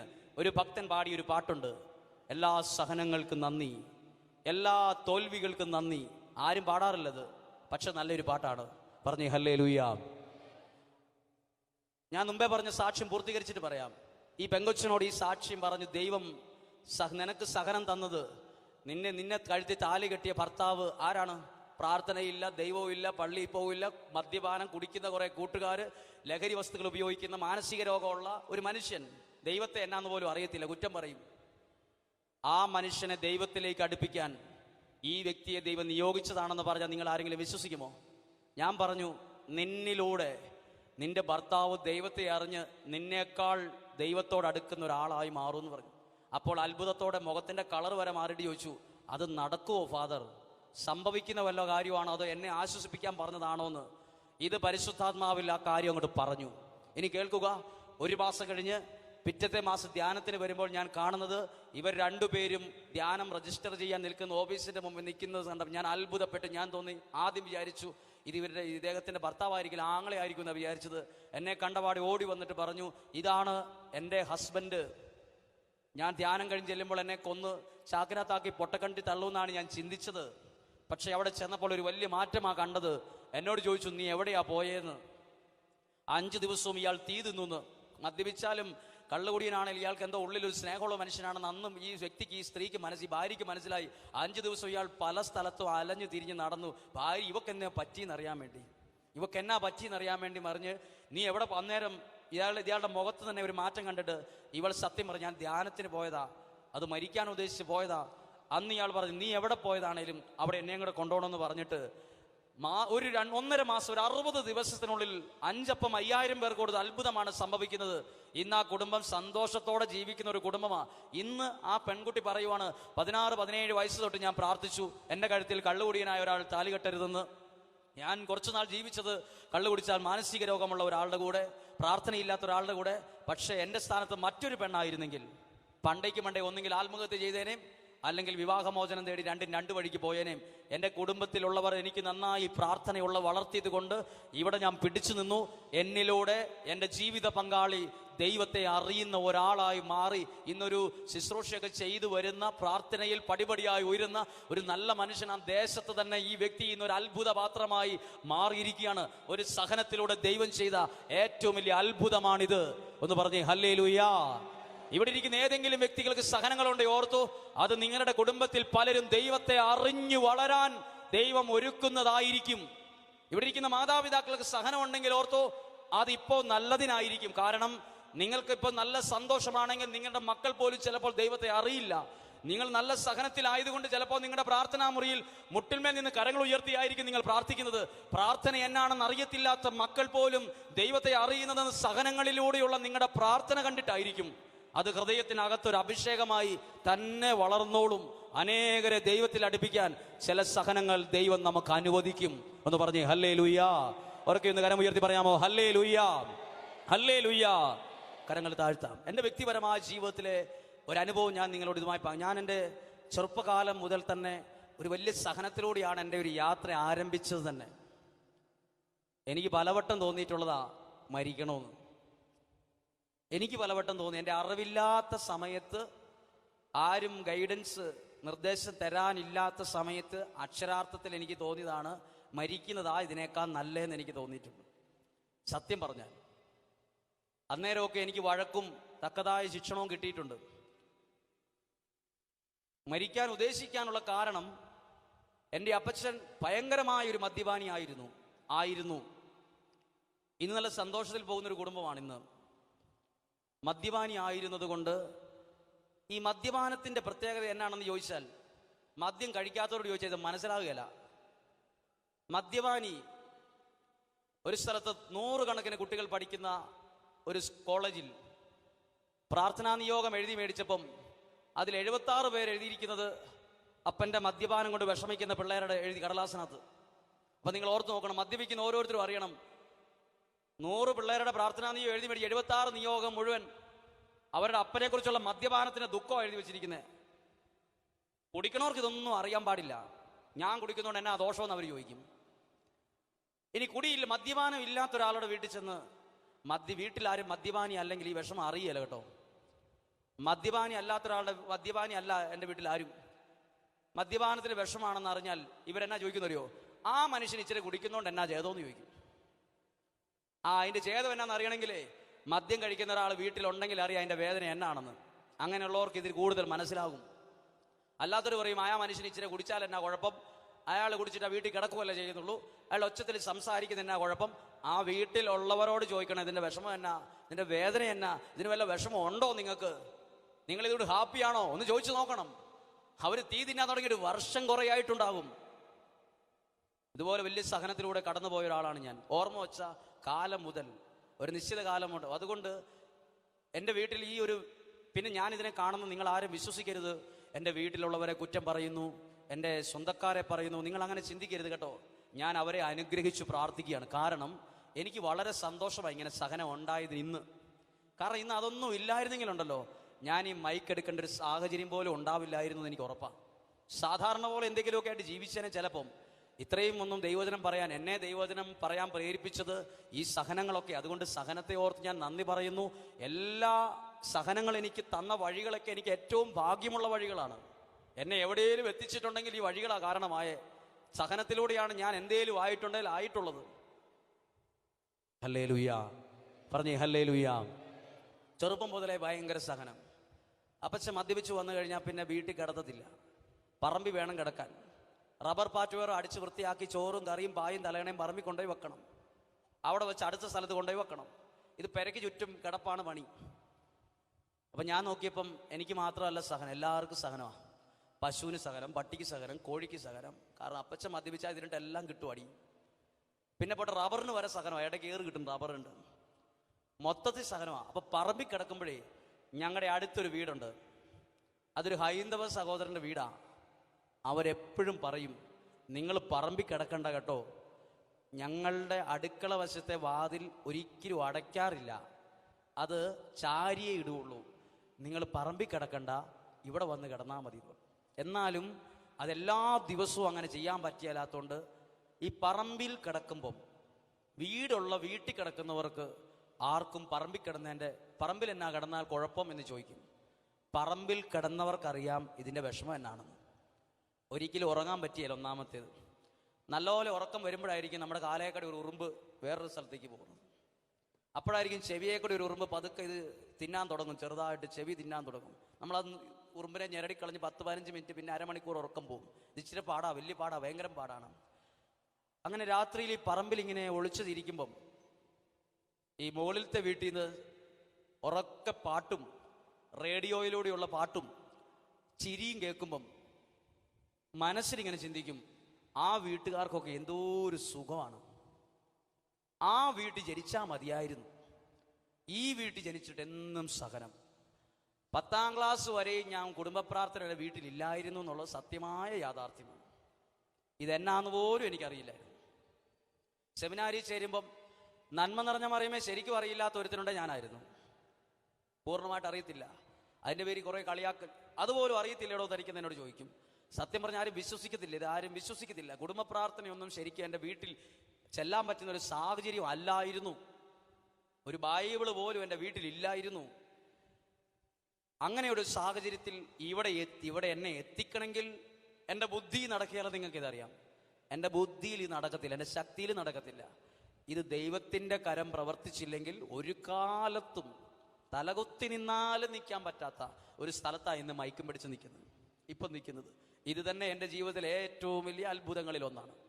അങ്ങനെ ഞാൻ ഈ ഒരു സഹനത്തിലൂടെ വന്നപ്പം പലവട്ടം ചിന്തിച്ചതാ, ഒരിക്കൽ പോലും ഭക്ഷണമില്ല, ഒരു ശരിയായ ഒരു വസ്ത്രമില്ല. ഇങ്ങനെയൊക്കെ വിഷമം തോന്നുമ്പോൾ നിങ്ങൾ ഓർത്ത് നോക്കിയേ, നമ്മൾ ശരിക്കും എന്തിനാ പ്രാർത്ഥിക്കുന്നത്, എന്തിനാ പള്ളിയിൽ പോകുന്നത്, നമുക്ക് ചിന്ത വരും, നമ്മൾ വിഷമം വരും. അപ്പോഴാണ് നമ്മൾ ഇതിനെക്കുറിച്ച് പിന്നീട് ഇത് കുറേ നാളുകൾക്ക് ശേഷം ചിന്തിക്കുമ്പോഴാണ് ചില സഹനങ്ങളുടെ വില അക്ഷരാർത്ഥത്തിൽ നമ്മുടെ മനസ്സിൽ വരുന്നത്. ഹല്ലേലൂയ. അങ്ങനെ ഞാൻ 10ാം ക്ലാസ്സിൽ എൻ്റെ കൂടെ പഠിച്ച ഒരു സുഹൃത്തുണ്ടായിരുന്നു. അവൻ്റെ അപ്പനും ഇതേപോലെ കള്ളുകൂടിയാണ്. ഞങ്ങൾ തമ്മിൽ ഭയങ്കര കണക്ഷനാണ്. ഇവൻ ഒരു ദിവസം സ്കൂളിൽ പോയില്ലേ, ഞാനും പോവില്ല. ഇവൻ വരാൻ വേണ്ടി ഞാൻ റോഡിൽ വെയിറ്റ് ചെയ്യും. ഫോണൊന്നും വന്നില്ല, അവൻ വരുന്നവരെ വെയിറ്റ് ചെയ്യാന്നുള്ളതാണ് സമയം. അവൻ്റെ ഒപ്പം പോകും. സ്കൂൾ വിടുമ്പോൾ ഫസ്റ്റ് ഞങ്ങൾ രണ്ടുപേരും പോരും. 10ാം ക്ലാസ്സിലെത്തിയപ്പോൾ ഞാൻ അവനോട് പറഞ്ഞടാ, എവിടെയെങ്കിലും പോയി രക്ഷപ്പെടാം, ഒരു പരിപാടിയുണ്ട്, സെമിനാരിൽ പോയാൽ മതി, ഫുഡും കിട്ടും, അടിപൊളി പരിപാടിയാണ്, പോവാന്ന് പറഞ്ഞു. ഇവൻ എന്ത് ചെയ്താലും സെമിനാരിൽ പോകുകയില്ല. ഞാൻ സെമിനാരിൽ പോയത് വൈദികനാകാനല്ല, എന്നോട് വേറൊരു സെമിനാരിൽ പോയാൽ പറഞ്ഞ് നല്ല ഫുഡാണ് അവിടെ നിന്ന്. അപ്പോൾ ഫുഡ് കഴിക്കാമല്ലോ എന്നുള്ളൊരു ചിന്ത, എൻ്റെ വളരെ നല്ലൊരു ഫുഡ് കഴിക്കുക എന്നുള്ള വലിയൊരു ആഗ്രഹമായിരുന്നു. എന്തായാലും ഒരു ആഗ്രഹം, സെമിനാരിൽ പോയി നല്ല ഫുഡ് കഴിക്കാമല്ലോ എന്ന് വിചാരിച്ചു. ഇവനും കൂടെ എൻ്റെ കൂടെ സെമിനാരി വരണമെന്ന് ഞാൻ ഒത്തിരി ആഗ്രഹിച്ചു. പക്ഷെ ഇവൻ എന്ത് ചെയ്താലും വരത്തില്ല. അങ്ങനെ ഞാൻ സെമിനാരിൽ ചേരാൻ തീരുമാനിച്ചു. സെമിനാരിൽ ചേരാൻ തീരുമാനിച്ചിട്ടാണ് പിന്നെ പുകില്. വികാരിച്ചിൽ എന്ത് ചെയ്താലും എനിക്ക് കത്ത് തരികയില്ല, കാരണം എൻ്റെ അപ്പം പള്ളിയിൽ പോവുകയില്ല. എന്നോട് വികാരിച്ചും പറഞ്ഞു, അപ്പം പള്ളി വരുവാണെങ്കിൽ നിനക്ക് കത്ത് തരാമെന്ന്. 75 കിലോ അപ്പനെ എനിക്ക് എടുത്തുകൊണ്ട് പോകാൻ പറ്റുമോ? 8 പ്രാവശ്യം ഞാൻ പോയി. 8ാമത്തെ പ്രാവശ്യം അച്ഛനെ എനിക്കൊരു കത്ത് തന്നു. ഞാൻ ദൈവത്തിന് നന്ദി പറഞ്ഞ് സ്വീകരിച്ചു. അതാണ് എൻ്റെ നിയമം. എൻ്റെ അപ്പച്ചൻ പള്ളി വരാത്തതിൻ്റെ വിഷമത്തിന് അച്ഛൻ പറഞ്ഞതാണ്, കുറ്റമായിട്ട് പറഞ്ഞതല്ല. കത്തുമായിട്ട് സെമിനാരിൽ പോകുന്നത്, ഞാൻ വയനാട്ടിലാണ് സെമിനാരി ഫസ്റ്റ് ഇയർ. അവിടെ സെമിനാരി ചേർന്ന് പഠിക്കുമ്പം എൻ്റെ വീടിൻ്റെ നാടിൻ്റെ അവിടെ നിന്ന് ഒറ്റ ബസ്സേ ഉള്ളന്ന് വയനാട്ടിലേക്ക്, കണ്ണൂർ ജില്ലയിൽ നിന്ന് വയനാട്ടിലേക്ക്, തലപ്പുഴ വഴി മാനന്തവാടിക്ക് ഒറ്റ ബസ്സിൻ്റെ പേര് പ്രൈവറ്റ് ബസ്സാണ്, ഏഞ്ചൽ എന്നാണ് ബസ്സിൻ്റെ പേര്. ആ ബസ് ഒരു ട്രിപ്പ് അങ്ങോട്ട് ഒരു ട്രിപ്പ് ഇങ്ങോട്ട് അടിക്കും. ആ ബസ്സിൽ ഇരുന്ന് ഞാൻ പ്രാർത്ഥിച്ച പ്രാർത്ഥന ഇന്നും ഓർക്കുന്നുണ്ട്. ആ പ്രാർത്ഥന ഇങ്ങനെയായിരുന്നു: ദൈവമേ, എന്നെപ്പോലെ തന്നെ വിഷമമുള്ള ഒരു പയ്യൻ സെമിനാരി ചേരാൻ ഇടയാകണമെന്ന്. ആമേൻ. നിങ്ങളാരും പ്രാർത്ഥിച്ചേക്കരുത്, ഇതൊരു പൊട്ട പ്രാർത്ഥനയാണ്. എന്നെപ്പോലെ തന്നെ അപ്പം മദ്യപാനിയായ ഒരുത്തൻ്റെ മകനും കൂടെ സെമിനാരി ചേരാൻ ഇടയാകണമെന്ന് ഞങ്ങൾ തമ്മിൽ ഇതുപോലെ കണക്ഷൻ ആകണമെന്ന് പ്രാർത്ഥിച്ചു. സെമിനാരി പോയി. സെമിനാരി ചേരുമ്പം 19 പേര് 19 സെമിനാരിയിൽ. ഞാൻ സെമിനാരി ചേർന്ന് ആദ്യത്തെ എൻ്റെ നോട്ടം എന്നാണെന്നറിയാമോ? എന്നെപ്പോലെ വിഷമമുള്ള ആരാ ഉള്ള ഇതിനകത്ത്. മാസങ്ങളോളം തപ്പിയിട്ടും അങ്ങനത്തെ ഒരുത്തിനെ കിട്ടിയില്ല. അപ്പോൾ ഈ സെമിനാരി നിൽക്കുന്ന സമയത്ത് എനിക്ക് തക്കതായ എന്നെപ്പോലെ വിഷമമുള്ളവർ, അത് ഈ വിഷമമുള്ളവർക്കേ അറിയത്തുള്ളൂ. ഇതേ വിഷമമുള്ളവരോടെ ഈ ചേർന്ന് പോകത്തുള്ളൂ. ഇത് വേറെ ആരോടും പറഞ്ഞാൽ മനസ്സിലാവില്ല.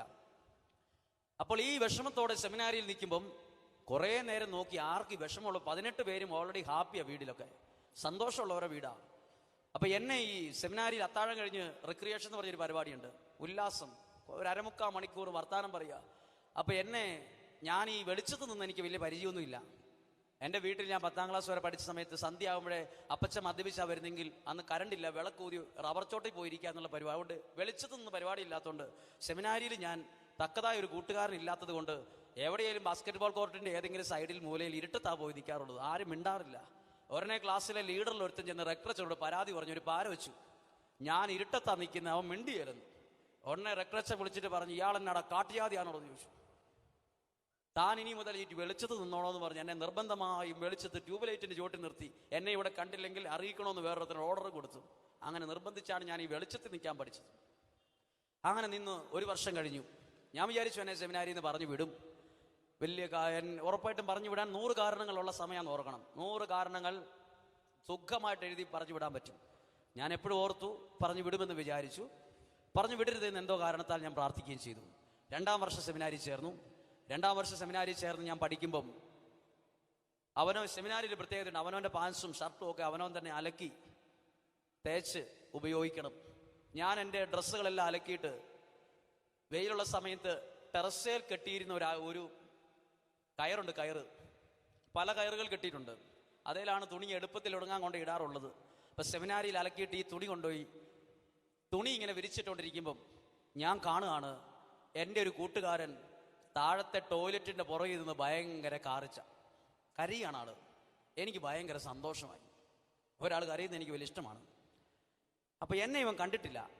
അപ്പം ഞാൻ ബാക്കി തുണി അവിടെ വെച്ചിട്ട് പുറകിലൂടെ ഒച്ച ഉണ്ടാക്കാതെ സ്റ്റെപ്പ് ഇറങ്ങി ഞാൻ പതുക്കെ കറങ്ങി തിരിഞ്ഞ് ഇവൻ്റെ അടുത്തെത്തുന്ന ഇവൻ അറിഞ്ഞിട്ടില്ല. അടുത്തെത്തി ഇവൻ്റെ കയ്യെ കയറി ഞാൻ പിടിച്ചു. കയ്യെ കയറി പിടിച്ചപ്പോഴാണ് ഇവൻ ഞെട്ടിപ്പോകുന്നത്. അപ്പോൾ അവൻ്റെ കയ്യിൽ ഒരു ഇല്ലൻ്റാ എഴുത്ത്, പഴയ ഇല്ലൻ്റ്, ഇപ്പം ഇല്ല, എഴുത്ത്. ഞാൻ കയ്യെ പിടിച്ച പാടെ അവൻ ആ ഇല്ലൻ്റ് ചുരുട്ടിയിട്ട് പെട്ടെന്ന് പാൻസിൻ്റെ ഗീശയിലിട്ടു. ഞാൻ ചോദിച്ചു, നീ എന്തിനാ കരയുന്നത്? എന്താ നിൻ്റെ വിഷമം? എന്താ നിൻ്റെ പ്രശ്നം? അവൻ 2 വരം കൊണ്ട് ഒരു കുഴപ്പവും ഇല്ലെന്ന്. എന്നാന്നറിയണമെന്ന് എനിക്ക് വലിയൊരു ആഗ്രഹം. അവസാനം അവന് ഈ എഴുത്ത് ഇഷ്ടമില്ലാതെ എൻ്റെ ഈ ചുരുട്ടി ഇങ്ങനെ തന്നു. ചുരുട്ടി എഴുത്ത് ഞാനത് നിവർത്തിയിട്ട് വായിച്ചപ്പോൾ എനിക്ക് ഭയങ്കര സന്തോഷമായി. അവൻ്റെ അപ്പൻ വിനേക്കാ വലിയ കുടിയനാണെന്ന് അവൻ്റെ അമ്മ എഴുതിയിരിക്കുന്ന കത്താണത്. എഴുതിയിരിക്കുന്ന കത്തിങ്ങനെയാണ്: പപ്പായുടെ മദ്യപാനം കൂടി നീ അവിടെയുള്ള അച്ഛന്മാരോട് പറയണം, പ്രാർത്ഥിക്കണം. ഞാൻ നോക്കിയിട്ട് ആ എഴുത്തിനകത്ത് ഒറ്റ വ്യത്യാസമുള്ളൂ. പേനയുടെ മഷിക്ക് ഒരു വ്യത്യാസമുണ്ട്, കയ്യക്ഷരത്തിന് ഒരു വ്യത്യാസമുണ്ട്, കണ്ടന്റ് സെയിം ആണ്. ഞാൻ പെട്ടെന്ന് അവൻ്റെ കയ്യെ കൊടുത്തിട്ട് കൺഗ്രാജുലേഷൻ എന്ന് പറഞ്ഞു. ഞാൻ ചോദിച്ചു, നീ എന്തിനാ ഇങ്ങനെ എന്നോട് ഇങ്ങനെ ചോദിച്ചത്? അത്ഭുതത്തോടെ ഞാൻ പറഞ്ഞു, 1.5 വർഷമായി നിന്നെപ്പോലെ ഒരുത്തിനെ പ്രാർത്ഥിച്ചുകൊണ്ടിരിക്കും, ദൈവം ഇപ്പോഴാണ് എൻ്റെ പ്രാർത്ഥന കേട്ടത്. ഞാൻ പറഞ്ഞു, എടാ ഇതേ ദുഃഖമാണ് എൻ്റേതും. അങ്ങനെ ഞങ്ങൾ തമ്മിൽ അടയും ചക്കരയും പോലായി, ഭയങ്കര കൂട്ടുകാരായി. ഒരുമിച്ച് വീണ്ടും. ഞാൻ എൻ്റെ വീട്ടിൽ നിന്നൊരു കത്ത് വന്നാൽ വായിക്കാറില്ല, എനിക്കറിയാം അതിനകത്ത് എന്നാന്ന്. 1-2 സെൻറ്റൻസ് വ്യത്യാസം കാണുള്ളൂ. ഞാൻ അവന് കൊടുക്കും വായിക്കാൻ. അവൻ്റെ വീട്ടിൽ നിന്നൊരു കത്ത് വന്നാൽ മിക്കവാറും ഞാനത് വായിക്കും.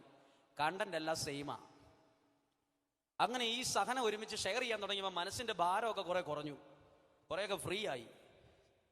ഇനി ഒരു കാര്യം പറയട്ടെ, ഈശോയുടെ കുരിശ് നമുക്ക് ചില പാഠമാണ്, ഭയങ്കര അനുഗ്രഹമാണ്, പ്രാക്ടിക്കലാ. നല്ല സഹനം വരുമ്പോൾ ചിലപ്പോൾ നമ്മൾ വിചാരിക്കും ഒരാളെ വിളിച്ചാലോ എന്ന്. നമ്മൾ നമ്പർ ഡയൽ ചെയ്ത് ഒരാളെ വിളിക്കുമ്പോണ്ടല്ലോ, 10 പ്രാവശ്യം വിളിച്ചാൽ ആ വ്യക്തി എടുക്കത്തില്ല. ചിലപ്പോൾ ആ സമയത്ത് നമ്മൾ വിളിച്ചാൽ എടുക്കുകയില്ല, അവർ വ്യക്തിയുടെ തിരക്കൊണ്ട് ആരും വിളിക്കുകയില്ല. നമ്മളിങ്ങനെ മനസ്സ് വിചാരിക്കും, ആരെങ്കിലും ഒന്ന് ജസ്റ്റ് ഒന്ന് വിളിച്ചായിരുന്നെങ്കിൽ. ആരും വിളിക്കില്ല. വിളിക്കും, ചിലപ്പോൾ കമ്പനിയിൽ നിന്ന് ചിലപ്പോൾ ഒരാൾ വിളിക്കും. ഐഡിയയുടെ ഓഫീസിൽ നിന്നൊക്കെ ഒരു ഫോൺ കോൾ വരും, ഉപകാരമില്ലാത്ത കുറേ പരസ്യക്കോൾ വരും. ആ സമയത്ത് ആരും വിളിക്കില്ല. ആ സമയത്ത് നമുക്ക് ഉപകാരമുള്ളൊരു കാര്യം പറയാം. ശരിക്കും ഈശോയുടെ കുരിശുരൂപം നോക്കിക്കോ, അതിൻ്റെ ഒരു സൈഡിലെ ആരുള്ളൂ? ഈശോയുടെ രൂപമുള്ളൂ. അപ്പുറത്തെ അതുപോലൊരു സ്പേസ് വെറുതെ കിടക്കുക.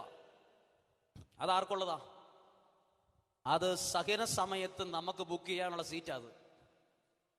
അത് നമുക്ക് എപ്പോൾ ഉപകാരപ്പെടും. ഇത് നമുക്ക് ഒരു പ്രശ്നവും ഇല്ലാത്തപ്പോൾ ഉണ്ടല്ലോ, നമുക്കത് സാധാരണ പോലെ തോന്നും. ഒരു കുരിശ്, ഈശോയുടെ രൂപമുണ്ട്, അപ്പുറത്തൊരു കുഴപ്പമില്ല. ഇതെപ്പോഴാണ് നമുക്ക് പ്രയോജനം എന്നറിയാമോ? ചില സഹനം വരുമ്പോൾ ഇതേ കുരിശ് രൂപം നമ്മുടെ ഹൃദയത്തിനകത്ത്, നമ്മുടെ ഈ ശരീരത്തിൽ വേദന വരുന്ന രീതിയിൽ ഒന്ന് ഞെക്കിപ്പിടിക്കുക. ചിലപ്പോൾ നമുക്ക് തോന്നും ഈ കുരിശ് ഇത് സ്പോഞ്ച് പോലെ ഇത് വലിച്ചെടുത്ത് തോന്നും. നമ്മുടെ ഉള്ളിൻ്റെ ഉള്ളിൽ തളം കെട്ടി കിടക്കുന്ന വിഷമങ്ങൾ പോലും ചില സമയത്ത് ഈ കുരിശ് രൂപം വലിച്ചെടുത്ത് നമ്മളെ ഒന്ന് ബലപ്പെടുത്തും, നമ്മളെ ശക്തിപ്പെടുത്തും. ജീവിതം തന്നെ ഒരു പ്രതീക്ഷയിലേക്ക് മാറും.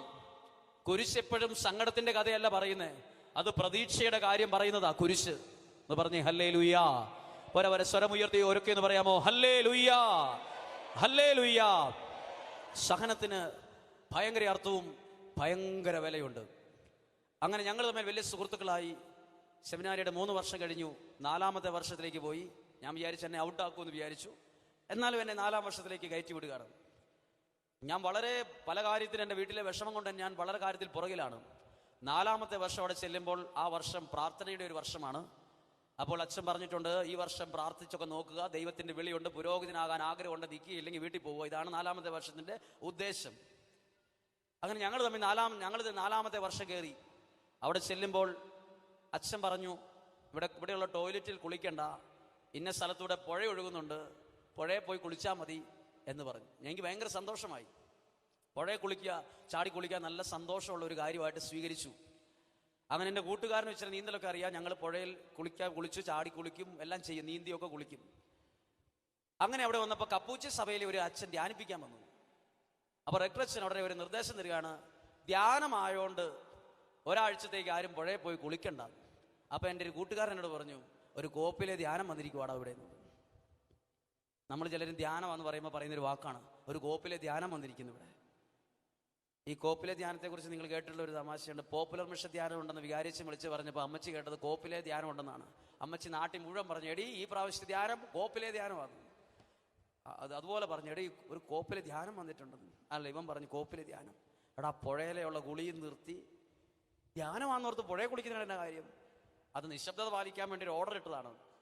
അങ്ങനെ ഒരാഴ്ച ധ്യാനിപ്പിക്കുന്ന സമയത്ത് ഒരു ടോക്ക് സഹനത്തെക്കുറിച്ചാണ്, കുരിശിനെക്കുറിച്ച്, വേദനയെക്കുറിച്ച്. ആ ധ്യാനിപ്പിക്കാൻ മാത്രം ഡീറ്റെയിൽ ആയിട്ട് പറയാണ്, സഹനങ്ങൾ ഏറ്റെടുത്ത് പ്രാർത്ഥിക്കണമെന്ന്. ബൈബിളിൽ ഒരു വചനമുണ്ട്, നിങ്ങളുടെ ജീവിതത്തിലേക്ക് വരുന്ന സഹനങ്ങൾ ദൈവചിന്തയോടെ ഏറ്റെടുത്താൽ അത് അനുഗ്രഹത്തിന്, ബ്ലെസ്സിങ്ങിന് കാരണമാകുമെന്ന് ഈ അച്ഛൻ പറയുകയാണ്. അപ്പം ഞാൻ ഇടയ്ക്കിടയ്ക്ക് എൻ്റെ കൂട്ടുകാരൻ എന്നാ ചെയ്യുന്നതെന്ന് നോക്കും. എൻ്റെ കൂട്ടുകാരൻ അവൻ IAS പഠിക്കുന്ന പോലെ എഴുത്താണ്. അപ്പം ഞാൻ ആക്ഷൻ കാണിച്ച് ചോദിച്ചു, എന്തുവാടാ എഴുതുന്നതെന്ന് ചോദിച്ചു. അവൻ പറഞ്ഞു, ഫുൾ, എനിക്കാണെങ്കിൽ ഒന്നും എഴുതാൻ പറ്റുന്നില്ല, നിങ്ങളെപ്പോലെ ഞാൻ ധ്യാനത്തിനിടയിൽ ഇങ്ങനെ ഉറക്കമൊക്കെ വന്ന് തൂങ്ങുകയാണ്. ഇവൻ എന്തൊക്കെയോ വേറൊരു മഷി കൊണ്ട് വരച്ചു വെക്കുന്നു. എനിക്കിത് കോമഡി ആയിട്ട് തോന്നി. ധ്യാനമില്ലാത്ത സമയത്ത് ഞാൻ നോക്കിയപ്പോൾ ചില പോയിന്റുകൾ അവൻ വേറൊരു മഷി കൊണ്ട് വരച്ചു വെച്ചിരിക്കുകയാണ്. ധ്യാനം 5 ദിവസത്തെ കഴിഞ്ഞു. അച്ഛൻ പറഞ്ഞു, ഈ ധ്യാന ദിവസങ്ങളിൽ പുഴയിലൊന്നും കുളിക്കാൻ അവസരം കിട്ടാത്തതുകൊണ്ട് ധ്യാനം കഴിഞ്ഞ് ഇന്ന് അവധിയാണ്, ഒരു 1.5 മണിക്കൂർ കുളിച്ചോളാൻ പറഞ്ഞു പുഴയിൽ. ഞാനും എൻ്റെ കൂട്ടുകാരനും ആദ്യം ഓടി, പുഴയിൽ ചാടാൻ വേണ്ടി എല്ലാവരേക്കാൾ മുമ്പിൽ ഓടി. അവിടെ ചെന്നപ്പോൾ ഞങ്ങൾ തമ്മിലൊരു ധാരണയാവുകയാണ്, നമുക്ക് ആദ്യം തന്നെ ഓടി അങ്ങ് ചാടിയേക്കാം. അപ്പം ഈ ചാടുന്ന സ്ഥലം സേഫാ, അവിടെ ധൈര്യത്തോടെ ചാടാം, പേടിക്കാനൊന്നുമില്ല. അപ്പം ഞങ്ങൾ ഡ്രസ്സൊക്കെ മാറി ചാടാൻ നിൽക്കുമ്പോൾ ഇവൻ മുന്നിലാണ് നിൽക്കുന്നത്. പലവട്ടം ഇവൻ ആക്ഷൻ കാണിച്ച് ചാടാൻ നിന്നപ്പോൾ ഞാൻ ഇവൻ്റെ ഒരത്തെ പിടിച്ചു, ഒറ്റ പുറ അവിടെ നിന്ന് പറഞ്ഞു, പോയി ചാടാന്ന് പറഞ്ഞു. ഇവനെ തള്ളി, ഇവന് തള്ളിയിട്ട് തെറിച്ച് പോയിട്ട് വീണ്ടും പറയും, ഇവൻ ആക്ഷൻ കാണിക്കുക, റെഡി 1 2 3 ആവുന്നുള്ളൂ. കുറച്ച് പ്രാവശ്യം കഴിഞ്ഞപ്പോൾ ഇവനെ ശരിക്കും ഞാൻ പോയി ചാടാന്ന് പറഞ്ഞ് തള്ളി. ഇവൻ ആ ചാട്ടത്തിന്, ഇവൻ ആ ഉന്തൽ ആ ചാടാൻ വേണ്ടി തന്നെ അങ്ങ് പോയി. ഒരൊച്ചയും വെച്ചോണ്ട് വെള്ളത്തിലേക്ക് ചാടി. വേറൊരൊച്ച വെള്ളത്തിൽ ചാടിയപ്പോൾ കേട്ടു അയ്യോന്ന്. ഞാൻ പുറകെ ചാടേണ്ടതായിരുന്നു. ചാടി അയ്യോന്ന് കേട്ടപ്പം ചാടാതെ ഇപ്പുറത്തോടെ ഓടി.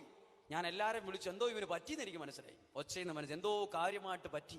ഉടനെ വെള്ളത്തിലേക്ക് ഇറങ്ങി ഓടിച്ചെന്ന് നോക്കി. അവൻ പറഞ്ഞു, കാലയിൽ എന്തോ കൊണ്ടുവരാന്ന് പറഞ്ഞു.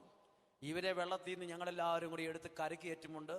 ചോര, രക്തം, ഭയങ്കരം സംഭവം. ഇതാണ് ഇവിടെ ഈ പുഴയുടെ 2 സൈഡിലേക്കും മുള്ളുള്ള ഇല്ലി വളർന്നിങ്ങനെ കിടക്കുകയാണ്. ഒരാഴ്ച ചാടാത്തോണ്ട് ഇല്ലിയുടെ ഒരു കമ്പ് വീണ് ഇത് വെള്ളത്തിൻ്റെ അടിയിൽ കിടന്നതാണ്. അതിൻ്റെ മുള്ള് കമ്പ് ഏതോ ഉപ്പൂറ്റിൽ നന്നായിട്ട് ഈ ചാട്ടത്തിൽ കയറിപ്പോയി. ഈ നന്നായിട്ട് കയറി രക്തം ചീറ്റുകയാണ്, ഭയങ്കര പ്രശ്നം. അപ്പം ഇത് ആകെ വിഷമായി. ഇത് റെക്ടറച്ചൻ അറിഞ്ഞാൽ ഇന്നത്തോടുകൂടി പുഴയിലെ കൂടി നിൽക്കും. ധൈര്യമുള്ള ഒരുത്തൻ അത് ഊരിയിട്ട് ഒരു കാട്ടിലെ ഒരു പച്ചമരുന്നുണ്ട്, കമ്മ്യൂണിസ്റ്റ് കാർഡെല്ലാം കൂടെ അരച്ച് കാലേ തേച്ചിട്ട് ചോരയൊക്കെ തൂത്ത് ഇവരോട് പറഞ്ഞു, നീ അച്ഛനോട് ഇത് പറയണ്ട, പ്രശ്നം പരിഹരിച്ചു എന്ന് പറഞ്ഞു. എന്നിട്ട് അവനെ എഴുതേപ്പിച്ച് നിർത്തിയിട്ട് ശരിക്കും കാലെന്ന് കുത്തി നോക്കണമെന്ന് പറഞ്ഞു. വേദന ഉണ്ടെന്ന് ചോദിച്ചു. ഇല്ലാന്ന് പറഞ്ഞു. വിട്ടോളാൻ പറഞ്ഞു. അവൻ പോയി.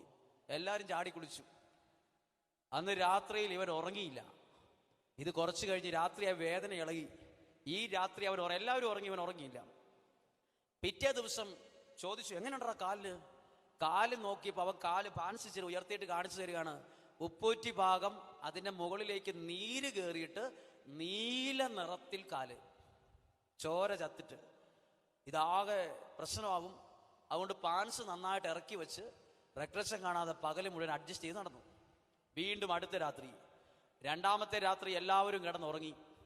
ഇവന് വേദന കൊണ്ട് വിങ്ങല് കൊണ്ട് കിടന്നുറങ്ങാൻ പറ്റാതെ പുതപ്പ് കംപ്ലീറ്റ് ആയിട്ട് മൂടിയിട്ട് പുതപ്പിനടിയിൽ നിന്ന് കിടന്ന് കരയുന്നത് അടുത്ത് കിടക്കുന്നവൻ അറിഞ്ഞിട്ട് ലൈറ്റ് ഓൺ ചെയ്ത് എല്ലാവരെയും വിളിച്ചെഴുതി. ഇവന് കാലിന് വേദന കൂടുതലാന്ന് പറഞ്ഞ് ലീഡറിനോട് പറഞ്ഞു പാതിരാത്രിക്ക് അച്ഛനെ പോയി വിളിക്കാൻ. എല്ലാവർക്കും പേടി. സ്ട്രിക്റ്റ് ആയിട്ടുള്ള അച്ഛനാണ്. എന്തായാലും ലീഡർ നിർബന്ധിക്കപ്പെട്ട് പോയി പാതിരാത്രിക്ക് അച്ഛൻ്റെ വാതിലിൽ മുട്ടി. പല പ്രാവശ്യം മുട്ടിയിട്ട് എഴുന്നേൽക്കുന്നില്ല. കുറച്ച് കഴിഞ്ഞപ്പം വിളിക്കലും മുട്ടലും കൂടെ ഒരുമിച്ചായി. അച്ചോ എന്നായി. അച്ഛൻ വിളി കേട്ടു. എന്നാണെന്ന് ചോദിച്ചു. ഉറക്കത്തിൽ നിന്ന് ചോദിച്ചതാണ്. അപ്പോൾ പുറത്ത് നിന്ന് ഇവൻ പറഞ്ഞു, അച്ഛാ, ഒരാളുടെ കാലയിൽ ഒരു മുള്ളു കൊണ്ടുവന്നു. അച്ഛൻ മുറിക്കകത്തുനിന്ന്, ആരുടെ കാലയിലാണ് ആ പാതിരാത്രി മുള്ളു കൊണ്ടെന്ന് ചോദിച്ചു. രാത്രിയിൽ ആരുടെയും കാലം മുള്ളു കൊള്ളാറില്ലല്ലോ. അച്ഛൻ വടിയായിട്ട് വന്ന് പാതിരാത്രിക്ക് വന്ന് ഇവന്റെ കാല് കണ്ടു. ഇവനെ വണ്ടിയെ കയറ്റി ഹോസ്പിറ്റലിൽ കൊണ്ടുപോയി. ചെറിയ ഹോസ്പിറ്റലിലാണ് കൊണ്ടുപോയത്. ഡോക്ടർമാർ ഉറക്കമായിരുന്നു. നഴ്സുമാർ പോയി വിളിച്ചെഴുന്നേപ്പിച്ച്. ഡോക്ടർമാരുടെ ഉറക്കം പോയോണ്ട് ഡോക്ടർമാർക്ക് വേറൊരു ദേഷ്യം. ആ ഡോക്ടർ ഇവരെ കണ്ടപാടെ, ഇവന്റെ കാല് കണ്ടപാടെ 2 കവിൾ സംസാരിച്ചു, 2 ഡയലോഗ് പറഞ്ഞു, 2 വഴക്ക് പറഞ്ഞു. ഇത്രയും പ്രായമായി നിനക്ക് കാലയിൽ ഇത് കാര്യങ്ങളൊക്കെ അറിയാൻ പാടില്ലെന്ന് ചോദിച്ചു. വഴക്ക് പറഞ്ഞ് ഇവൻ ഒന്നും പറഞ്ഞില്ല. കാല് കീറി. അപ്പോൾ ഉണ്ട് കാലിൻ്റെ അകത്ത് ഇല്ലിയുടെ ഒരു മുള്ള്, ആ കമ്പ്, അത് പോയിസണാ, വിഷവാ. അത് കാല് പഴുത്തോണ്ടിരിക്കുക. എന്നിട്ട് ഇവന് ഒരു കടലാസിൽ പൊതിഞ്ഞിട്ട് ഈ ഡോക്ടർ പാതിരാത്രിക്ക് ഇവന്റെ കൈ വെച്ച് കൊടുത്തിട്ട് പറഞ്ഞു, ഇത് സൂക്ഷിച്ചു വെച്ചോളാൻ പറഞ്ഞു. ദേഷ്യത്തിന് പറഞ്ഞതാ. ഇവരത് ഈശയിലിട്ടുകൊണ്ട് കൊണ്ടുവന്നു. ഏത് കാലെ കൊണ്ടമുള്ളു. ഇത് കൊണ്ടുവന്നിട്ട് ഇവന്റെ സൂട്ട് കേസിനകത്ത് വെച്ചു. സൂട്ട് കേസിനകത്ത് എന്താണെന്നറിയാമോ? സെമിനാരി ചേർന്നപ്പോൾ തൊട്ട് അമ്മ എഴുതിയ എല്ലാ ലെറ്ററുകളും ഇവൻ എന്ത് ചെയ്യുമെന്നറിയോ? ഒന്ന് ചിലതൊക്കെ ചുരുട്ടും, എന്നിട്ട് തേപ്പോട്ടി വെച്ച് തേക്കും, എന്നിട്ട് വടി പോലെ ആക്കിയിട്ട് പെട്ടിക്കകത്ത് സൂക്ഷിച്ചു വെച്ചിരിക്കുക. നമ്മൾ കൈ കിട്ടുന്ന പാടെ കീറിക്കളയും. ഈ എഴുത്തിൻ്റെ അകത്ത് കൊണ്ട് ഇവൻ ഈ മുള്ളു കൊണ്ട് വച്ചു. നിന്റെ തിയോളജി എന്നോട് ചോദിക്കരുത്, ഫിലോസഫി എനിക്കറിയത്തില്ല, ഇതിലെന്തേലും ന്യായം ഉണ്ടെന്നും എനിക്കറിയില്ല. കൊണ്ടുവച്ചു. റെക്ടറച്ചൻ ഒരു ദിവസം കഴിഞ്ഞിട്ട് ഇവൻ്റെ അടുത്ത് വന്നിരിക്കും. ഇവൻ്റെ കാല് കീറി കിടക്കും, നടക്കാൻ പറ്റത്തില്ല. നീ എന്തുവാടാ വാതുറത്ത് പറയാഞ്ഞെന്ന് ചോദിച്ചു. അപ്പോൾ ഇവൻ പറഞ്ഞ കാര്യം നമുക്ക് ചിലപ്പോൾ തമാശയായിട്ട് തോന്നും, ചിലപ്പോൾ ചിരിക്കും, ചിലർ സീരിയസ് ആയിട്ട് കാണും. ഇവൻ പറഞ്ഞു, എൻ്റെ കാലേ കൊണ്ട മുള്ളിൻ്റെ വേദന ഒരു ദിവസം ഞാൻ കഷ്ടിച്ച് സഹിച്ചു. പിന്നെ ഞാൻ ധ്യാനിപ്പിക്കാൻ വന്ന അച്ഛൻ്റെ ഒരു വാക്ക് കേട്ടായിരുന്നു, ഓർത്തു. എന്നറിയാമോ? സഹനങ്ങൾ ദൈവചിന്തയോടെ സഹിച്ചാൽ അത് അനുഗ്രഹ കാരണമാകുമെന്ന്. അതുമായിട്ട് എന്താ കാലേ കൊണ്ട മുള്ളു തമ്മിൽ എന്താ ബന്ധം? ഇവൻ പറയുവാണ്, ഇത്രയും പ്രായമുള്ള ഇവൻ പറയുകയാണ്, എൻ്റെ കാലേ കൊണ്ട മുള്ളിൻ്റെ വേദന ഞാൻ ദൂരെയുള്ള എൻ്റെ അപ്പച്ചൻ്റെ മദ്യപാനം നിർത്താൻ വേണ്ടി ഈശോയുടെ കുരിശിനോട് ചേർത്ത് വെച്ച് പ്രാർത്ഥിച്ചു. അപ്പോൾ നമുക്ക് തോന്നും, കാലേ കൊണ്ട മുള്ളും അപ്പച്ചൻ്റെ കുടിയും തമ്മിൽ എന്താ കണക്ഷൻ? അത് ഒരു കണക്ഷനും എനിക്ക് മനസ്സിലാവുന്നില്ല. കണക്ഷൻ ഉണ്ട്. ഈശോ കുരിശിൽ ചിന്തിയ ആ കുരിശിന്റെ വേദനയും ജീവിക്കുന്ന നമ്മുടെ സഹനവും തമ്മിൽ കണക്റ്റഡാ. നമ്മൾ തമ്മിൽ ബ്ലഡ് റിലേഷൻ വരെ ഉണ്ട്. നമ്മൾ തമ്മിൽ ബന്ധുക്കളാ കേട്ടോ. എങ്ങനെയാ? ഈശോയുടെ രക്തത്തിന്റെ താഴെ നമ്മളെല്ലാം ഒരുപോലെയാ. പൈസക്കാരൻ പാവപ്പെട്ട വ്യത്യാസമില്ല.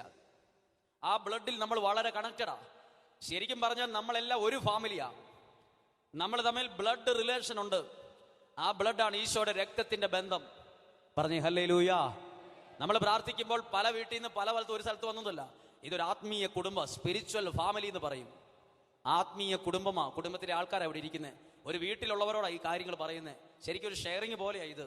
വിഷമമല്ല, അതിലൂടെ ഞാൻ കണ്ട ദൈവത്തിന്റെ ജീവനുള്ള കരമാ നിങ്ങൾക്ക് പരിചയപ്പെടുത്തുന്നത്. എന്റെ സഹനം കേട്ട് അയ്യോ പാവോ ആരും വെക്കരുത്, അത് പ്രതീക്ഷിച്ചല്ല ഇത് പറയുന്നത്. അയ്യോ പാവോ ഒരച്ഛൻ പറയരുത്, അത് പറയാൻ വേണ്ടി അല്ല ഞാനിത് പറയുന്നത്. ഇത് പറയുമ്പോൾ കൊടുങ്കാറ്റടിച്ചപ്പോൾ പോലും ഇളകിയ വള്ളം മറിഞ്ഞില്ലെന്ന് പറയുന്നില്ലേ, മറിഞ്ഞിട്ടില്ല. മറിയാതെ പിടിച്ചു നിർത്തിയ ഒരു ദൈവകരം സൂക്ഷ്മതയോടെ വചനം വായിച്ചാൽ കാണാൻ പറ്റും. ഇതുപോലെ ഞാനും കണ്ടിട്ടുണ്ട്. പല പ്രതിസന്ധികൾ ഉണ്ടായപ്പോഴും, മരിക്കണമെന്ന് തോന്നിയപ്പോഴും, ഇതിന്റെയൊക്കെ അർത്ഥം എന്നാണെന്ന് ചിന്തിച്ചപ്പോഴും ജീവിതത്തെ ഇങ്ങനെ കൊണ്ടു നടത്തിയ ദൈവത്തിന്റെ കരം സഹനങ്ങളിൽ മറിഞ്ഞു പോകാതെ, വേദനകളിൽ വീണു പോകാതെ, പ്രതിസന്ധികളിൽ തകർന്നു പോകാതെ, തകർന്ന് പൊടിയായി പോകാതെ ഇങ്ങനെ കൊണ്ട്, ചിലപ്പോൾ പറയില്ലേ നൂൽപാലത്തിലൂടെ എന്നൊക്കെ. നൂൽപാലം നമ്മൾ പോയാൽ വീണു പോകും. അതിലൂടെ ചിലർ പറയും കഴിഞ്ഞ 1-2 വർഷമായി ഇനി നൂൽപാലത്തിലൂടെയാ പോയെന്ന്. അതുപോലെ ദൈവം നമ്മളെ കൊണ്ടുപോകും. ഒരു കരം ഉയർത്തി ഉറക്കി എന്ന് പറഞ്ഞ് ഹല്ലേലൂയാ, ഹല്ലേലൂയാ. പ്രിയപ്പെട്ടവരെ, ഈ വ്യക്തി ഒരു ദിവസം കുറച്ചു നാൾ കഴിഞ്ഞപ്പം, ഞാൻ സെമിനാരിയുടെ ഒരു പ്രത്യേക ജോലി ചെയ്തുകൊണ്ട് പറമ്പിൽ നിൽക്കുമ്പം എൻ്റെ കൂട്ടുകാരൻ ഒരു ചെരുപ്പ് പോലും ഇടാതെ ഒരിറക്കം ഇറങ്ങി ഓടി വരികയാണ്. അവൻ്റെ കയ്യിൽ ഇന്നാള് കണ്ട പോലത്തെ ഒരു എഴുത്തും.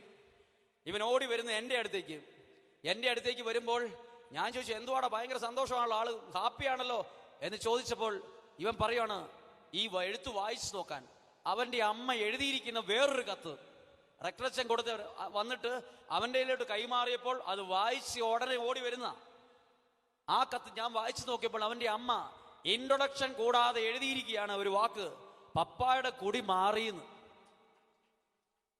ആര്? ഇവൻ അന്ന് പറമ്പി നിന്ന് ദൈവശാസ്ത്രവും തത്വശാസ്ത്രവും പഠിക്കാത്ത സാധാരണ ബുദ്ധിക്കാരൻ പറയുവാണ്, നമ്മുടെ സഹനം കാണുന്ന ഒരു ദൈവം ഉണ്ടെന്ന്. പഠിച്ച ആളുകൾക്ക് പോലും അറിയില്ലാത്തൊരു കാര്യം അത്. എന്ത്? ഇവിടെ ഇരിക്കുന്ന പലർക്കും ദൈവത്തെ അറിയാം, പക്ഷെ നമ്മുടെ സഹനം കാണുന്ന ദൈവത്തെ പലർക്കും അറിയില്ല. പറഞ്ഞേ ഹല്ലേലൂയാ. എന്നതാ കേട്ടതെല്ലാം മറന്നാൽ ഇത് മറക്കരുത്. അത് എവിടെ എഴുതിയിട്ടുണ്ടെന്ന് അറിയാമോ? ദാനിയേലിന്റെ പുസ്തകത്തിനകത്ത് ദാനിയേലിനെ രാജാവ് ശിക്ഷയായിട്ട് കൊണ്ടുപോയി ബാബിലോണിലെ സിംഹക്കുഴി കൊണ്ടുപോയിട്ടിട്ടുണ്ട്. സിംഹക്കുഴി, എന്നിട്ട് വാതിൽ അടച്ചു. ദാനിയേൽ സിംഹക്കുഴി കിടക്കുക. അപ്പോൾ വേറൊരു നാട്ടിലുള്ള ഒരു പ്രവാചകരെ ദൈവം മുടിക്കുത്തിനകത്ത് പിടിച്ച് അപ്പവും ഭക്ഷണവും കൊണ്ടുവരുക.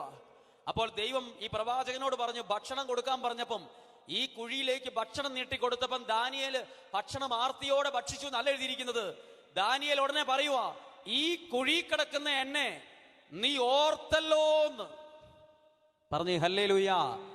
ഏതേലും സഹനത്തിൽ കിടക്കുന്ന വ്യക്തികൾ, വേദനയുടെ കുഴി കിടക്കുന്ന വ്യക്തികൾ, നഷ്ടത്തിലായിരിക്കുന്ന വ്യക്തികൾ ഈ സമയത്ത് കൂടപ്പുറപ്പ് മറക്കും, സഹപ്രവർത്തകര് മറക്കും, ഒപ്പം ശുശ്രൂഷ ചെയ്തവര് മറക്കും, മക്കള് മറക്കും, ഭാര്യ മറക്കും, ഭർത്താവ് മറക്കും, ഫ്രണ്ട്സ് മറക്കും. ദൈവം മറക്കില്ല. എഴുതിയിരിക്കുന്ന നോക്കിയ ദാനിയേലിന്റെ കുടുംബക്കാര് മറന്നു. ദാനിയേലിന് ഫുഡ് കഴിച്ചോന്ന് ആരും വന്ന് ചോദിച്ചില്ല. ഈ സിംഹക്കുഴി കിടക്കുന്ന മനുഷ്യൻ ജീവനോടെ ഉണ്ടോന്ന് ഒരുത്തം പോയി വന്ന് വാതൊക്കെ നോക്കിയിട്ടില്ല. അപ്പോഴാ ദാനിയേൽ ഉറക്കെ പറയുന്നത്, എന്നെ നീ ഓർത്തല്ലോന്ന്. ഈ മൈക്കിലൂടെ പറയുമ്പോൾ ഇത് ഫീൽ ചെയ്യില്ല, ആർക്കും ഫീൽ ചെയ്യില്ല. ഇത് ഫീൽ ചെയ്യണമെങ്കിൽ ഇതുപോലൊരു കുഴി കിടക്കുന്ന ഒരാളായിട്ട് അവസ്ഥയിൽ നിൽക്കുമ്പം ആ വാക്കിന് ഭയങ്കര അർത്ഥം വരും, നമ്മുടെ കണ്ണ് നിറയും. ദാനിയേൽ പറയാണ്, നീ എന്നെ ഓർത്തല്ലോ എന്ന്. ഭയങ്കര റിസ്കാ ദൈവം എടുത്ത്. ദൈവത്തിന് നേരിട്ട് ഫുഡ് കൊടുത്താൽ പോരായിരുന്നോ? പ്രവാചകനെ കൊണ്ടുവന്ന് അവിടെ കൊണ്ട് നിർത്തി ഫുഡ് കൊടുപ്പിച്ചു.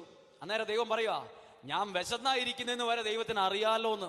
എന്റെ വയറ്റിലെ വിശപ്പ് വരെ അറിയാവുന്ന ഒരു ദൈവമാ എന്റെ ദൈവം. പലർക്കും അറിയില്ല, പലരും പ്രാർത്ഥിക്കുന്നവരും ശുശ്രൂഷകരുവാ.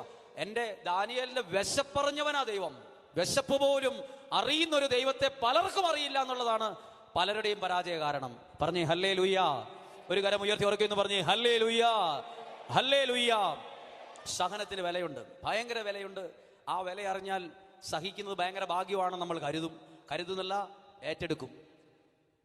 അങ്ങനെ ഈ മനുഷ്യൻ പറഞ്ഞു സഹനത്തിന് ഭയങ്കര വിലയുണ്ട്. എന്നിട്ട് അവൻ പറഞ്ഞൊരു ഡയലോഗ് ഞാൻ ഇപ്പോൾ ഓർത്തിരിക്കുക. സങ്കീർത്തനം 56:8. എന്താണ് വചനം? നിങ്ങൾക്കറിയാവുന്നൊരു വചനം. ഏതാ വചനം? അവിടുന്ന് നിന്റെ അലച്ചിലുകൾ എണ്ണിയിട്ടുണ്ട്. നിങ്ങൾ ആരെങ്കിലും എണ്ണിയിട്ടുള്ളവരുണ്ടെങ്കിൽ ഒന്ന് കൈവെക്കാവോ? ആരും കൈവെക്കരുത്. അലച്ചിലുകൾ ആരും എണ്ണാറില്ല. ഊട്ടി ഫ്ലവർ ഷോ കാണാൻ പോയി എണ്ണിയിട്ടുണ്ട്. എറണാകുളം ലുലുമാളിൽ പോയത് എണ്ണിയിട്ടുണ്ട്, സുഹൃത്തുക്കളോടൊപ്പം ടൂർ പോയത് എണ്ണിയിട്ടുണ്ട്, പഞ്ചാബ് രാജസ്ഥാൻ ട്രിപ്പ് പോയത് എണ്ണിയിട്ടുണ്ട്, നല്ലൊരു പടത്തിന് ഫാമിലി ആയിട്ട് പോയത് എണ്ണിയിട്ടുണ്ട്, നല്ലൊരു ഹോട്ടലിൽ കയറി ഗുണകരമായ രുചികരമായ ഒരു ഫുഡ് കഴിച്ചത് ഭയങ്കര ഓർമ്മയിലുണ്ട്. ആരും എണ്ണാത്തൊരു കാര്യം ദൈവം എണ്ണീന്ന്. ഏത്? എൻ്റെ അലച്ചിലുകൾ ദൈവം എണ്ണിയിട്ടുണ്ടെന്ന്. രണ്ടാമത്തേത് ആരും ചെയ്യാത്തതാ. എന്ത്? അവിടുന്ന് നിന്റെ കണ്ണുനീർ കണങ്ങൾ കുപ്പിക്കകത്ത് ശേഖരിച്ചിട്ടുണ്ടെന്ന്. എന്തുകൊണ്ടാ തുവാലെ തൂത്തിട്ടുണ്ടെന്ന് എഴുതാഞ്ഞേ? നമ്മൾ എഴുതുവാണ് എന്നാ എഴുതേനേയും? ഞാൻ എൻ്റെ കണ്ണുനീര് ഇതുപോലൊരു തുവാലെ തൂത്തിട്ടുണ്ട് പല പ്രാവശ്യവും എഴുതിയേനെ. നിങ്ങൾ ആരെങ്കിലും കുപ്പിയിലെടുത്ത് വെച്ച് ആരെങ്കിലും ഇടാത്തുണ്ടോ? നിങ്ങളുടെ മക്കൾ കരഞ്ഞപ്പോൾ നിങ്ങൾ കുപ്പി എടുക്കാനാണോ ഓടിയേ? തുവാല എടുക്കാനാ ഓടിയേ? നിങ്ങൾ ആരെങ്കിലും കരയുമ്പോൾ പെട്ടെന്ന് സാരിത്തുമ്പേൽ അത് തൂത്ത് കളഞ്ഞിട്ടുണ്ട്. ഞാനാണെങ്കിൽ ലോഹെ തൂത്ത് കളയും, ഈ വെള്ളത്തുണി തൂത്ത് കളയും. ഞാൻ അടുക്കളയിൽ പോയി കുപ്പി എവിടെയാ ഉള്ളത് നോക്കാൻ പോകാറില്ല. നമുക്ക് ചിലപ്പോൾ ചിരി വരും ഇത് വായിക്കുമ്പം. ദൈവത്തിന് വേറെ പണിയൊന്നും ഇല്ലെന്ന് ചോദിക്കും. ഒരു മനുഷ്യൻ കരയുമ്പോൾ ദൈവം കുപ്പി എടുക്കാൻ പോകുന്നു. കുപ്പി എടുക്കുന്ന എന്തിനാ? എന്തേ കുപ്പി ശേഖരിക്കുള്ളൂ? എന്തേ ശേഖരിച്ചു വെക്കുള്ളൂ? വിലയുള്ളതിനെ ശേഖരിക്കുള്ളൂ. നമ്മൾ ആരും വിലയില്ലാത്തതായി കണ്ടതാ. രണ്ട് കണ്ണിലൂടെ ഒഴുകുന്ന കണ്ണുനീരിന് നമ്മൾ വിലയില്ലാത്തത് കൊണ്ടാ അത് വേറൊരാൾ കാണുന്നതിന് മുമ്പ് അങ്ങ് തൂത്ത് കളയുന്നേ. ദൈവം പറയുവാ, ഞാനത് തൂത്ത് കളയില്ലെന്ന്. ഞാൻ അതിനെ നിലത്ത് വീഴാനും സമ്മതിക്കില്ല. അത് കുപ്പിയിലെടുത്ത് വയ്ക്കും. കുപ്പിയിലെടുത്ത് വെക്കുന്നത് ഉപ്പുരസമുള്ള കണ്ണീരാണെന്ന് നിങ്ങൾ ഓർക്കണം. നമ്മളും കുപ്പിയെടുക്കാൻ പോയനെ. എപ്പം? ആയുർവേദ കടയിൽ ഒരു കുപ്പി കണ്ണുനീര് 450 രൂപ ഉണ്ടെന്ന് ഇരിക്കട്ടെ. ഒരു കുപ്പി കണ്ണുനീര് 450 രൂപ. 1 ലിറ്ററിന് ഇത്രയും വിലയുണ്ടെന്ന് കരുതുക. ചില സൗന്ദര്യം പോയാലും 2 കുപ്പി ഇവിടെ ഒട്ടിച്ചോണ്ടേ ഇവിടെ വരുള്ളൂ പലരും. ഇനി അറിയാതെ എങ്ങനെ 2 തുള്ളി വന്നാലേ അത് വെറുതെ ലൂസാക്കണ്ടല്ലോ എന്ന് വിചാരിച്ച് നമ്മൾ ഇച്ചിരി സൗന്ദര്യമൊക്കെ പോയാലും വേണ്ടില്ല 2 കുപ്പി 1 കുപ്പി ഇവിടെ. റബ്ബർ പാൽ എടുക്കുന്ന പോലെ നമ്മൾ കണ്ടീനെടുത്തേനെ. എങ്ങനെ? റബ്ബർ പാൽ എടുക്കുമ്പോൾ ഇങ്ങനെ ചിരട്ടിലെടുത്തിട്ട് ബക്കറ്റിൽ ഒരു ഒരയില്ലേ, ഇങ്ങനെ ഉരച്ച്, അതുപോലെ നമ്മൾ ഇങ്ങനെ എടുത്തിട്ട് ഗ്ലാസ്സിൽ ഉരച്ചിറക്കിയേനെ. ഇതിന് വിലയില്ലാത്തതുകൊണ്ടാണ്. ഇത് തുണി കൊണ്ട് തൂക്കും. ഈ തുണി നാളെ ഒരു സമയത്ത് അലക്കിയും കളയും. സർവശക്തനായ ദൈവം പറയുക, നിന്റെ കണ്ണുനീര് ഞാൻ കുപ്പിയിൽ ശേഖരിച്ചിട്ടുണ്ട്. ദൈവമേ, നീ എന്നെ ഓർത്തല്ലോ. പറഞ്ഞേ ഹല്ലേലൂയ. എൻ്റെ ജീവിതത്തിലെ കാര്യം പറയാം. ഞാൻ പിന്നീട് എൻ്റെ അപ്പച്ചൻ്റെ മദ്യപാനത്തിൻ്റെ വിഷമം എൻ്റെ മനസ്സിലുണ്ട്. ഇതെനിക്ക് ഭയങ്കര വളവായിട്ട് മാറി, ഭയങ്കര ശക്തിയായിട്ട് മാറി. ഞാൻ പിന്നീട് 5ാം ക്ലാസ്സിൽ ഏകദേശം പഠിക്കുമ്പോഴാണ് ഒരു കല്യാണത്തിന് പോയ ഓർമ്മ. എൻ്റെ ജീവിതത്തിലെ സഹനത്തിന് ദൈവം വിലയിട്ട കാര്യം പറയുന്നത്. ദുഃഖത്തോടെ അല്ല പറയുന്നത്. 100%, 100ൽ 101% ഹാപ്പി, സന്തോഷത്തോടെ പറയാം. 5ാം ക്ലാസ്സിൽ പഠിക്കുമ്പോൾ ഒരു കല്യാണത്തിന് പോയപ്പോൾ നല്ല ഡ്രസ്സില്ലാത്തതുകൊണ്ട് സ്കൂളിലിട്ട യൂണിഫോമുമായിട്ടാണ് പോയത്. അത് സാമാന്യം അന്നത്തെ കാലത്തെ നല്ല കല്യാണമായതുകൊണ്ട് മറ്റ് പൊതുവായി എടുക്കുന്ന ഫോട്ടോകളൊന്നും പെടാതിരിക്കാൻ വേണ്ടി എന്നെ ഈ വേഷത്തിൽ കണ്ട ആ വീട്ടിലെ ഒരാൾ എന്നെ കയ്യെ പിടിച്ചുകൊണ്ട് പോയി ഒരു റൂമിനകത്തിട്ട്, ഒരു ചെറിയ ഒരു കുടിസുമുറിക്കകത്തിട്ട് വാതിലടച്ചിട്ട് എന്നോട് പറഞ്ഞു, ഇവിടെ നിന്നോന്ന് പറഞ്ഞു. വിളിക്കാൻ വരുമ്പോഴേ വിളിക്കുമ്പോൾ വന്നാൽ മതി എന്ന് പറഞ്ഞു. അന്നത്തെ പ്രായം ചിന്തിക്കാനൊന്നും അത്ര കാര്യമായിട്ട് അറിയില്ലാത്ത പ്രായം. ഞാൻ അവിടെ നിന്ന് സ്റ്റോർ റൂം, അത് അവിടെ കിഴങ്ങ്, പയറ്, കല്യാണത്തിന് ആവശ്യത്തിന് സവോള മേടിച്ച് എല്ലാം അവിടെ ഇരിപ്പുണ്ട്. അവിടെ നിന്നു. കുറേ സമയം കഴിഞ്ഞപ്പോൾ ഞാൻ ഇറങ്ങി ചെന്നപ്പോൾ എൻ്റെ വീട്ടിലുള്ളവർ ചോദിച്ചു, എവിടെയായിരുന്നു? കുറേ നേരമായിരുന്നു. ഞാൻ ഇവിടെയായിരുന്നു, എന്നെ ഇനി ആൾ നിർത്തിയെന്നും പറഞ്ഞു. പിന്നീട് എനിക്ക് മനസ്സിലായി, ഒരു കല്യാണത്തിന് ചെന്നപ്പോൾ നല്ല ഡ്രസ്സ് ഇല്ലാത്തത് കൊണ്ടാണ് ഈ മാറ്റി നിർത്തിയത് എന്ന് എനിക്ക് മനസ്സിലായി. പിന്നീട് ഒന്നും കല്യാണത്തിനൊന്നും ഞാൻ അധികം പോയിട്ടില്ല. പിന്നെ ഒരു കല്യാണത്തിന് പോകാൻ ഞാൻ ഇഷ്ടപ്പെട്ടിട്ടുമില്ല. പിന്നെ എൻ്റെ മനസ്സിലതൊരു വേദന പോലെ ആയി മാറിയത്. പിന്നീട് ഞാൻ സെമിനാരിൽ ചേർന്നു. 7 വർഷം കഴിഞ്ഞ് വീട്ടിൽ അവധിക്ക്, സെമിനാരിൽ അവധിക്ക് വരുമ്പോൾ എൻ്റെ കുടുംബക്കാരൊരു കല്യാണത്തിന് പോവുകയാണ്. അപ്പോൾ എൻ്റെ കുടുംബത്തിൽ വേറൊരു ബന്ധുക്കളുണ്ട്. എൻ്റെ വിഷമം അറിയാവുന്ന ഒരു ബന്ധുവാണ് എൻ്റെ കൂടെ ഉള്ളത്.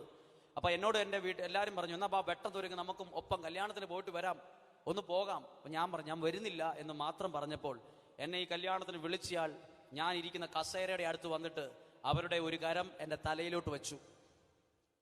അതെൻ്റെ ഒരു അമ്മയുടെ ഒരു സഹോദരിയാണ്. തലയിൽ കയ്യിൽ ഇങ്ങനെ വെച്ചിട്ട് പറഞ്ഞു, നീ 7 വർഷമായില്ലേ സെമിനാരിയിൽ, 4 വർഷം 5 വർഷം കഴിയുമ്പോൾ നീ വൈദികനാകും. അപ്പോൾ നീ നോക്കിക്കോ, എന്ത് കാര്യത്തിനും കുടുംബക്കാരെ വിളിക്കുമ്പോഴും നിന്നെ ആയിരിക്കും ആദ്യം എല്ലാത്തിനും വിളിക്കുന്നതെന്ന് പറയും. ഇതൊരു കുഞ്ഞൊരു സെൻറ്റൻസ് ആണെങ്കിലും മനസ്സ് നിറയുന്ന ഒരു വാക്കായി പോയി. എല്ലാ വിഷമങ്ങളും മായ്ച്ചു കളയുന്ന പോലെ എനിക്ക് തോന്നി. എന്തായാലും വൈദികനായി കഴിയുമ്പം ഞാനും ചിന്തിച്ചത് വളരെ ശരിയാണ്. കാരണം എൻ്റെ കുടുംബത്തിൽ വേറെ ആരും വൈദികനായിട്ടില്ല.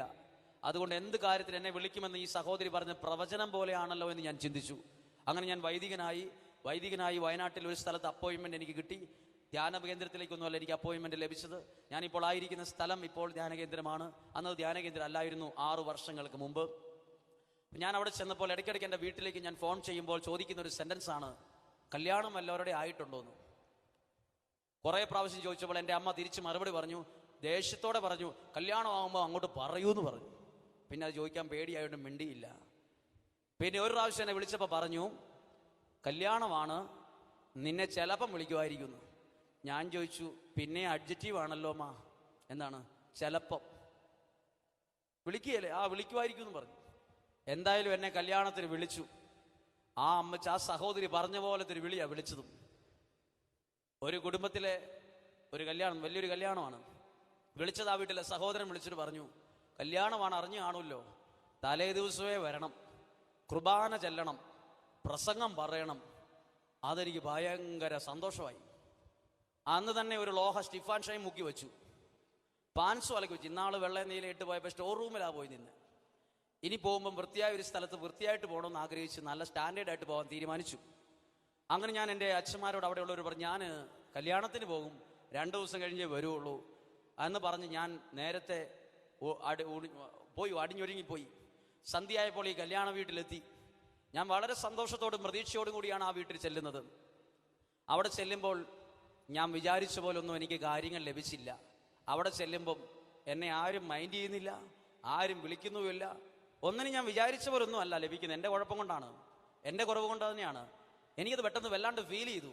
എനിക്ക് തോന്നി, തലേദിവസം വരണ്ടായിരുന്നല്ലോ. എന്നോട് ഒരാൾ ചോദിച്ചു, ഭക്ഷണം കഴിച്ചോന്ന്. ഞാൻ പറഞ്ഞു ഇല്ല എന്ന്. എന്നാൽ ഭക്ഷണം കഴിച്ചോളാൻ പറഞ്ഞു, സാധാരണ പോലെ. പിന്നീടുള്ള സംസാരമെല്ലാം എനിക്ക് ഓശാന ഞായറാഴ്ചത്തെ കഴുതയുടെ അനുഭവം പോലെ എനിക്ക് തോന്നി. എന്താണ് ഓശാന ഞായറാഴ്ചത്തെ കഴുതയുടെ പ്രത്യേകത? ഓശാന ഞായറാഴ്ചത്തെ കഴുത സ്റ്റാൻഡേർഡ് കഴുതയാണ്. ഈ കഴുതയ്ക്ക് ഒരു വിലയില്ലായിരുന്നു. ഒരു ദിവസം ഈശോ വന്നപ്പോൾ പിന്നെ ആൾക്കാർ തുണിയിടാൻ തുടങ്ങി, ഇല വീശാൻ തുടങ്ങി. കഴുത വിചാരിച്ചു എന്നും ഇതാണെന്ന്. ഈശോ കയറിയ ഈ കഴുതയെക്കുറിച്ച് വേറൊരാൾ കഥ എഴുതി. ഞാനിപ്പോൾ പറയുന്നത് കഥയിലെ കഴുതയുടെ അനുഭവമാണ്. പിറ്റേ ദിവസം ഈ കഴുത ആളുകളുള്ള സ്ഥലത്ത് ചെന്നുവെന്നും ആളുകൾ എറിഞ്ഞോടിച്ചു എന്നാണ് കഥയിലെ കഴുത. എനിക്ക് അതുപോലെ തന്നെ തോന്നി, വരണ്ടായിരുന്നല്ലോ എന്ന് എനിക്ക് തോന്നി. അങ്ങനെ ഞാൻ പെട്ടെന്ന് ആ കല്യാണ വീട്ടിൽ നിന്ന് അല്പം ഭക്ഷണം കഴിച്ച് ഇറങ്ങി.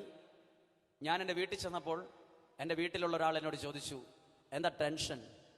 ഞാനൊന്നും പറഞ്ഞില്ല. എന്നാന്ന്? ഒന്നുമില്ല എന്ന് പറഞ്ഞു. യാത്രയുടെ ക്ഷീണമാണെന്ന് ഞാൻ പറഞ്ഞു. പിറ്റേ ദിവസം എനിക്ക് കുർബാന ചെല്ലണമെന്നുള്ളൊരു ആഗ്രഹം എൻ്റെ മനസ്സിലുണ്ട്. അങ്ങനെ ഞാൻ അവിടെ നിന്ന് എൻ്റെ ഒരു കൂട്ടുകാരനെ ഞാൻ ഇച്ചിരി ദൂരോട്ട് പോയി മാറി നിന്നിട്ട് വിളിച്ചു, എടാ നാളെ നിനക്ക് വണ്ടിയായിട്ട് ബൈക്കുമായിട്ട് വരണം, സ്കൂട്ടറുമായിട്ട് വരണം, ഒരു കല്യാണത്തിന് പോകാനാണ്, നീ എന്തായാലും വരണമെന്ന് പറഞ്ഞു. ഞാൻ 7:30 അവിടെ എത്താമെന്ന് പറഞ്ഞു. അവൻ വരാമെന്ന് തീരുമാനിച്ചു. എനിക്ക് ഭയങ്കര സന്തോഷമായി. അവൻ എന്നോട് പറഞ്ഞു, എന്നെ കല്യാണത്തിന് വിളിച്ചിട്ടില്ല, എന്നാലും ഞാൻ വരാം, നിന്നെ ഒന്ന് കാണാമല്ലോ എന്ന് പറഞ്ഞു. ഞങ്ങൾ 2 പേരും കൂടെ ഈ പറഞ്ഞ സമയത്ത് പോയി കല്യാണം നടക്കുന്ന പള്ളിയിൽ ചെന്നു. പള്ളിയിൽ ചെന്നപ്പോൾ അവിടെ രാവിലത്തെ കുർബാന കഴിഞ്ഞ് ആൾക്കാർ പോയിട്ടേ ഉള്ളൂ. കല്യാണത്തിൻ്റെ ലക്ഷണം പോലും ആ സമയത്തില്ല. ഇനി മണിക്കൂറുകൾ കഴിഞ്ഞിട്ടാണ് കല്യാണം വരുന്നത്. കല്യാണത്തിന് സമയം മണിക്കൂറുകൾ ഉള്ളതുകൊണ്ട് ഇവരെന്നോട് പറഞ്ഞു, ഇത്രയും നേരത്തെ വരണ്ടായിരുന്നല്ലോ എന്ന് പറഞ്ഞു. നേരത്തെ വരണ്ടല്ല എന്ന് അവിടെ വർത്താനമൊക്കെ പറഞ്ഞ് സമയം പെട്ടെന്ന് പോയി. എൻ്റെ ഫോണിലേക്ക് ഒരു കോള് വരുവാണ്, എവിടെ ഉള്ളതെന്ന്. അപ്പം ഞാൻ ഫോണെടുത്ത് തിരിച്ച് മറുപടി പറഞ്ഞു, ഞങ്ങളുടെ പള്ളിയിലുണ്ട്, ഞങ്ങൾ ഇന്ന സ്ഥലത്തുണ്ട്. അപ്പോൾ എന്നോട് ഇങ്ങനെ വിളിച്ചു പറഞ്ഞു, എന്നാൽ വേഗം വീട്ടിലേക്ക് വാ, വീട്ടിൽ നിന്ന് പ്രാർത്ഥന ചൊല്ലി ഇറങ്ങാറായി എന്ന് പറഞ്ഞു. എൻ്റെ ഇന്നലത്തെ ദുഃഖമെല്ലാം പെട്ടെന്ന് അപ്രത്യക്ഷമായി. ഇവനോട് പറഞ്ഞു, വണ്ടി എടുക്കുക, നമുക്ക് പോകാം എന്ന് പറഞ്ഞ് ഞാനും എൻ്റെ കൂട്ടുകാരനും കൂടെ ആ വീട്ടിൽ ചെല്ലുന്നു. അവിടെ ആഘോഷമായ ഒരു രീതിയാണ്, നല്ല ഒരു ആഘോഷമായ ഒരു കല്യാണമാണ്. ഞാനവിടെ ചെന്നപ്പോൾ ഈ കല്യാണം കഴിക്കുന്ന ചെറുക്കൻ, ഈ മനുഷ്യൻ, ഇവനെ ഞാൻ വർഷങ്ങൾക്ക് മുമ്പ് കണ്ടൊരു പരിചയമുള്ളൂ. കാരണം പ്രത്യേക കാരണത്താൽ സ്ഥലമൊക്കെ വിറ്റുപോയി. 2 പേര് ഞാൻ സെമിനാരിൽ ചേർന്നു. ഞാൻ അവധിക്ക് വരുമ്പോൾ ഇവനെന്തായാലും വിദേശത്ത് ജോലിയായിരുന്നു. ജോലിക്ക് വന്ന് കല്യാണം നടക്കുകയാണ് ഇപ്പം. ഇനി ഇത് കഴിഞ്ഞ് പാടെ തിരിച്ചു പോവുകയും ചെയ്യും. അങ്ങനെ ഈ കല്യാണത്തിന് ഞാൻ അവിടെ ഈ വീട്ടിൽ നിൽക്കുമ്പം എന്നോട് പറഞ്ഞു, പ്രാർത്ഥന രൂപത്തിന് മുമ്പിലാണ് നിൽക്കുന്നത്. ഫോട്ടോ എടുക്കുന്നവരും വീഡിയോക്കാരൊക്കെ അടുത്തുണ്ട്, വീഡിയോ എടുക്കുന്ന ആൾക്കാരുണ്ട്, ഫോട്ടോക്കാരുണ്ട്. അപ്പം ഞാൻ ഇവൻ വരാത്തോണ്ട് എല്ലാവരും വെയിറ്റ് ചെയ്യുകയാണ്. അപ്പോൾ ഇവനെ ഒന്ന് കാണാൻ ആഗ്രഹിച്ച് ഞാൻ ആ കല്യാണ വീട്ടിൽ നിന്ന് വിരളയിൽ ഇങ്ങനെ പൊങ്ങി ഞാൻ വീടിൻ്റെ അകത്തേക്ക് നോക്കി. ഈ കല്യാണം കഴിക്കാൻ പോകുന്ന ചെറുക്ക് ഇവനെ ഒന്ന് കാണാൻ വേണ്ടിയിട്ട്. അപ്പം ഞാനിങ്ങനെ നോക്കിയത് അവൻ കണ്ടു. അവൻ കല്യാണത്തിന് കോട്ടൊക്കെ ഇട്ട് റെഡിയായിട്ട് നിൽക്കുന്ന ആളാണ്. പക്ഷെ അവനൊരു ഫോൺ ചെയ്യുകയാണ്. പെട്ടെന്ന് അവൻ ആ ഫോൺ കട്ട് ചെയ്തിട്ട് ഇവൻ വേഗത്തിൽ വന്നപ്പോൾ എൻ്റെ മനസ്സ് ഭയങ്കര സന്തോഷിച്ചു. സന്തോഷിച്ച് എന്നോട് പറഞ്ഞു, ഞാൻ ഇങ്ങനെയാണ് ചിന്തിച്ചത്, എൻ്റെ അടുത്ത് വന്ന് വേഗം വരുന്നത് സന്തോഷത്തോടെ ആയിരിക്കുമെന്ന്. ഇവൻ അടുത്തേക്ക് വന്ന് ഇച്ചിരി ദേഷ്യത്തിൽ എന്നാൽ സാമാന്യ ഒച്ചയിൽ ഇങ്ങനെ പറഞ്ഞു, നീ കുർബാന ചെല്ലണ്ട കേട്ടോ എന്ന് പറഞ്ഞു.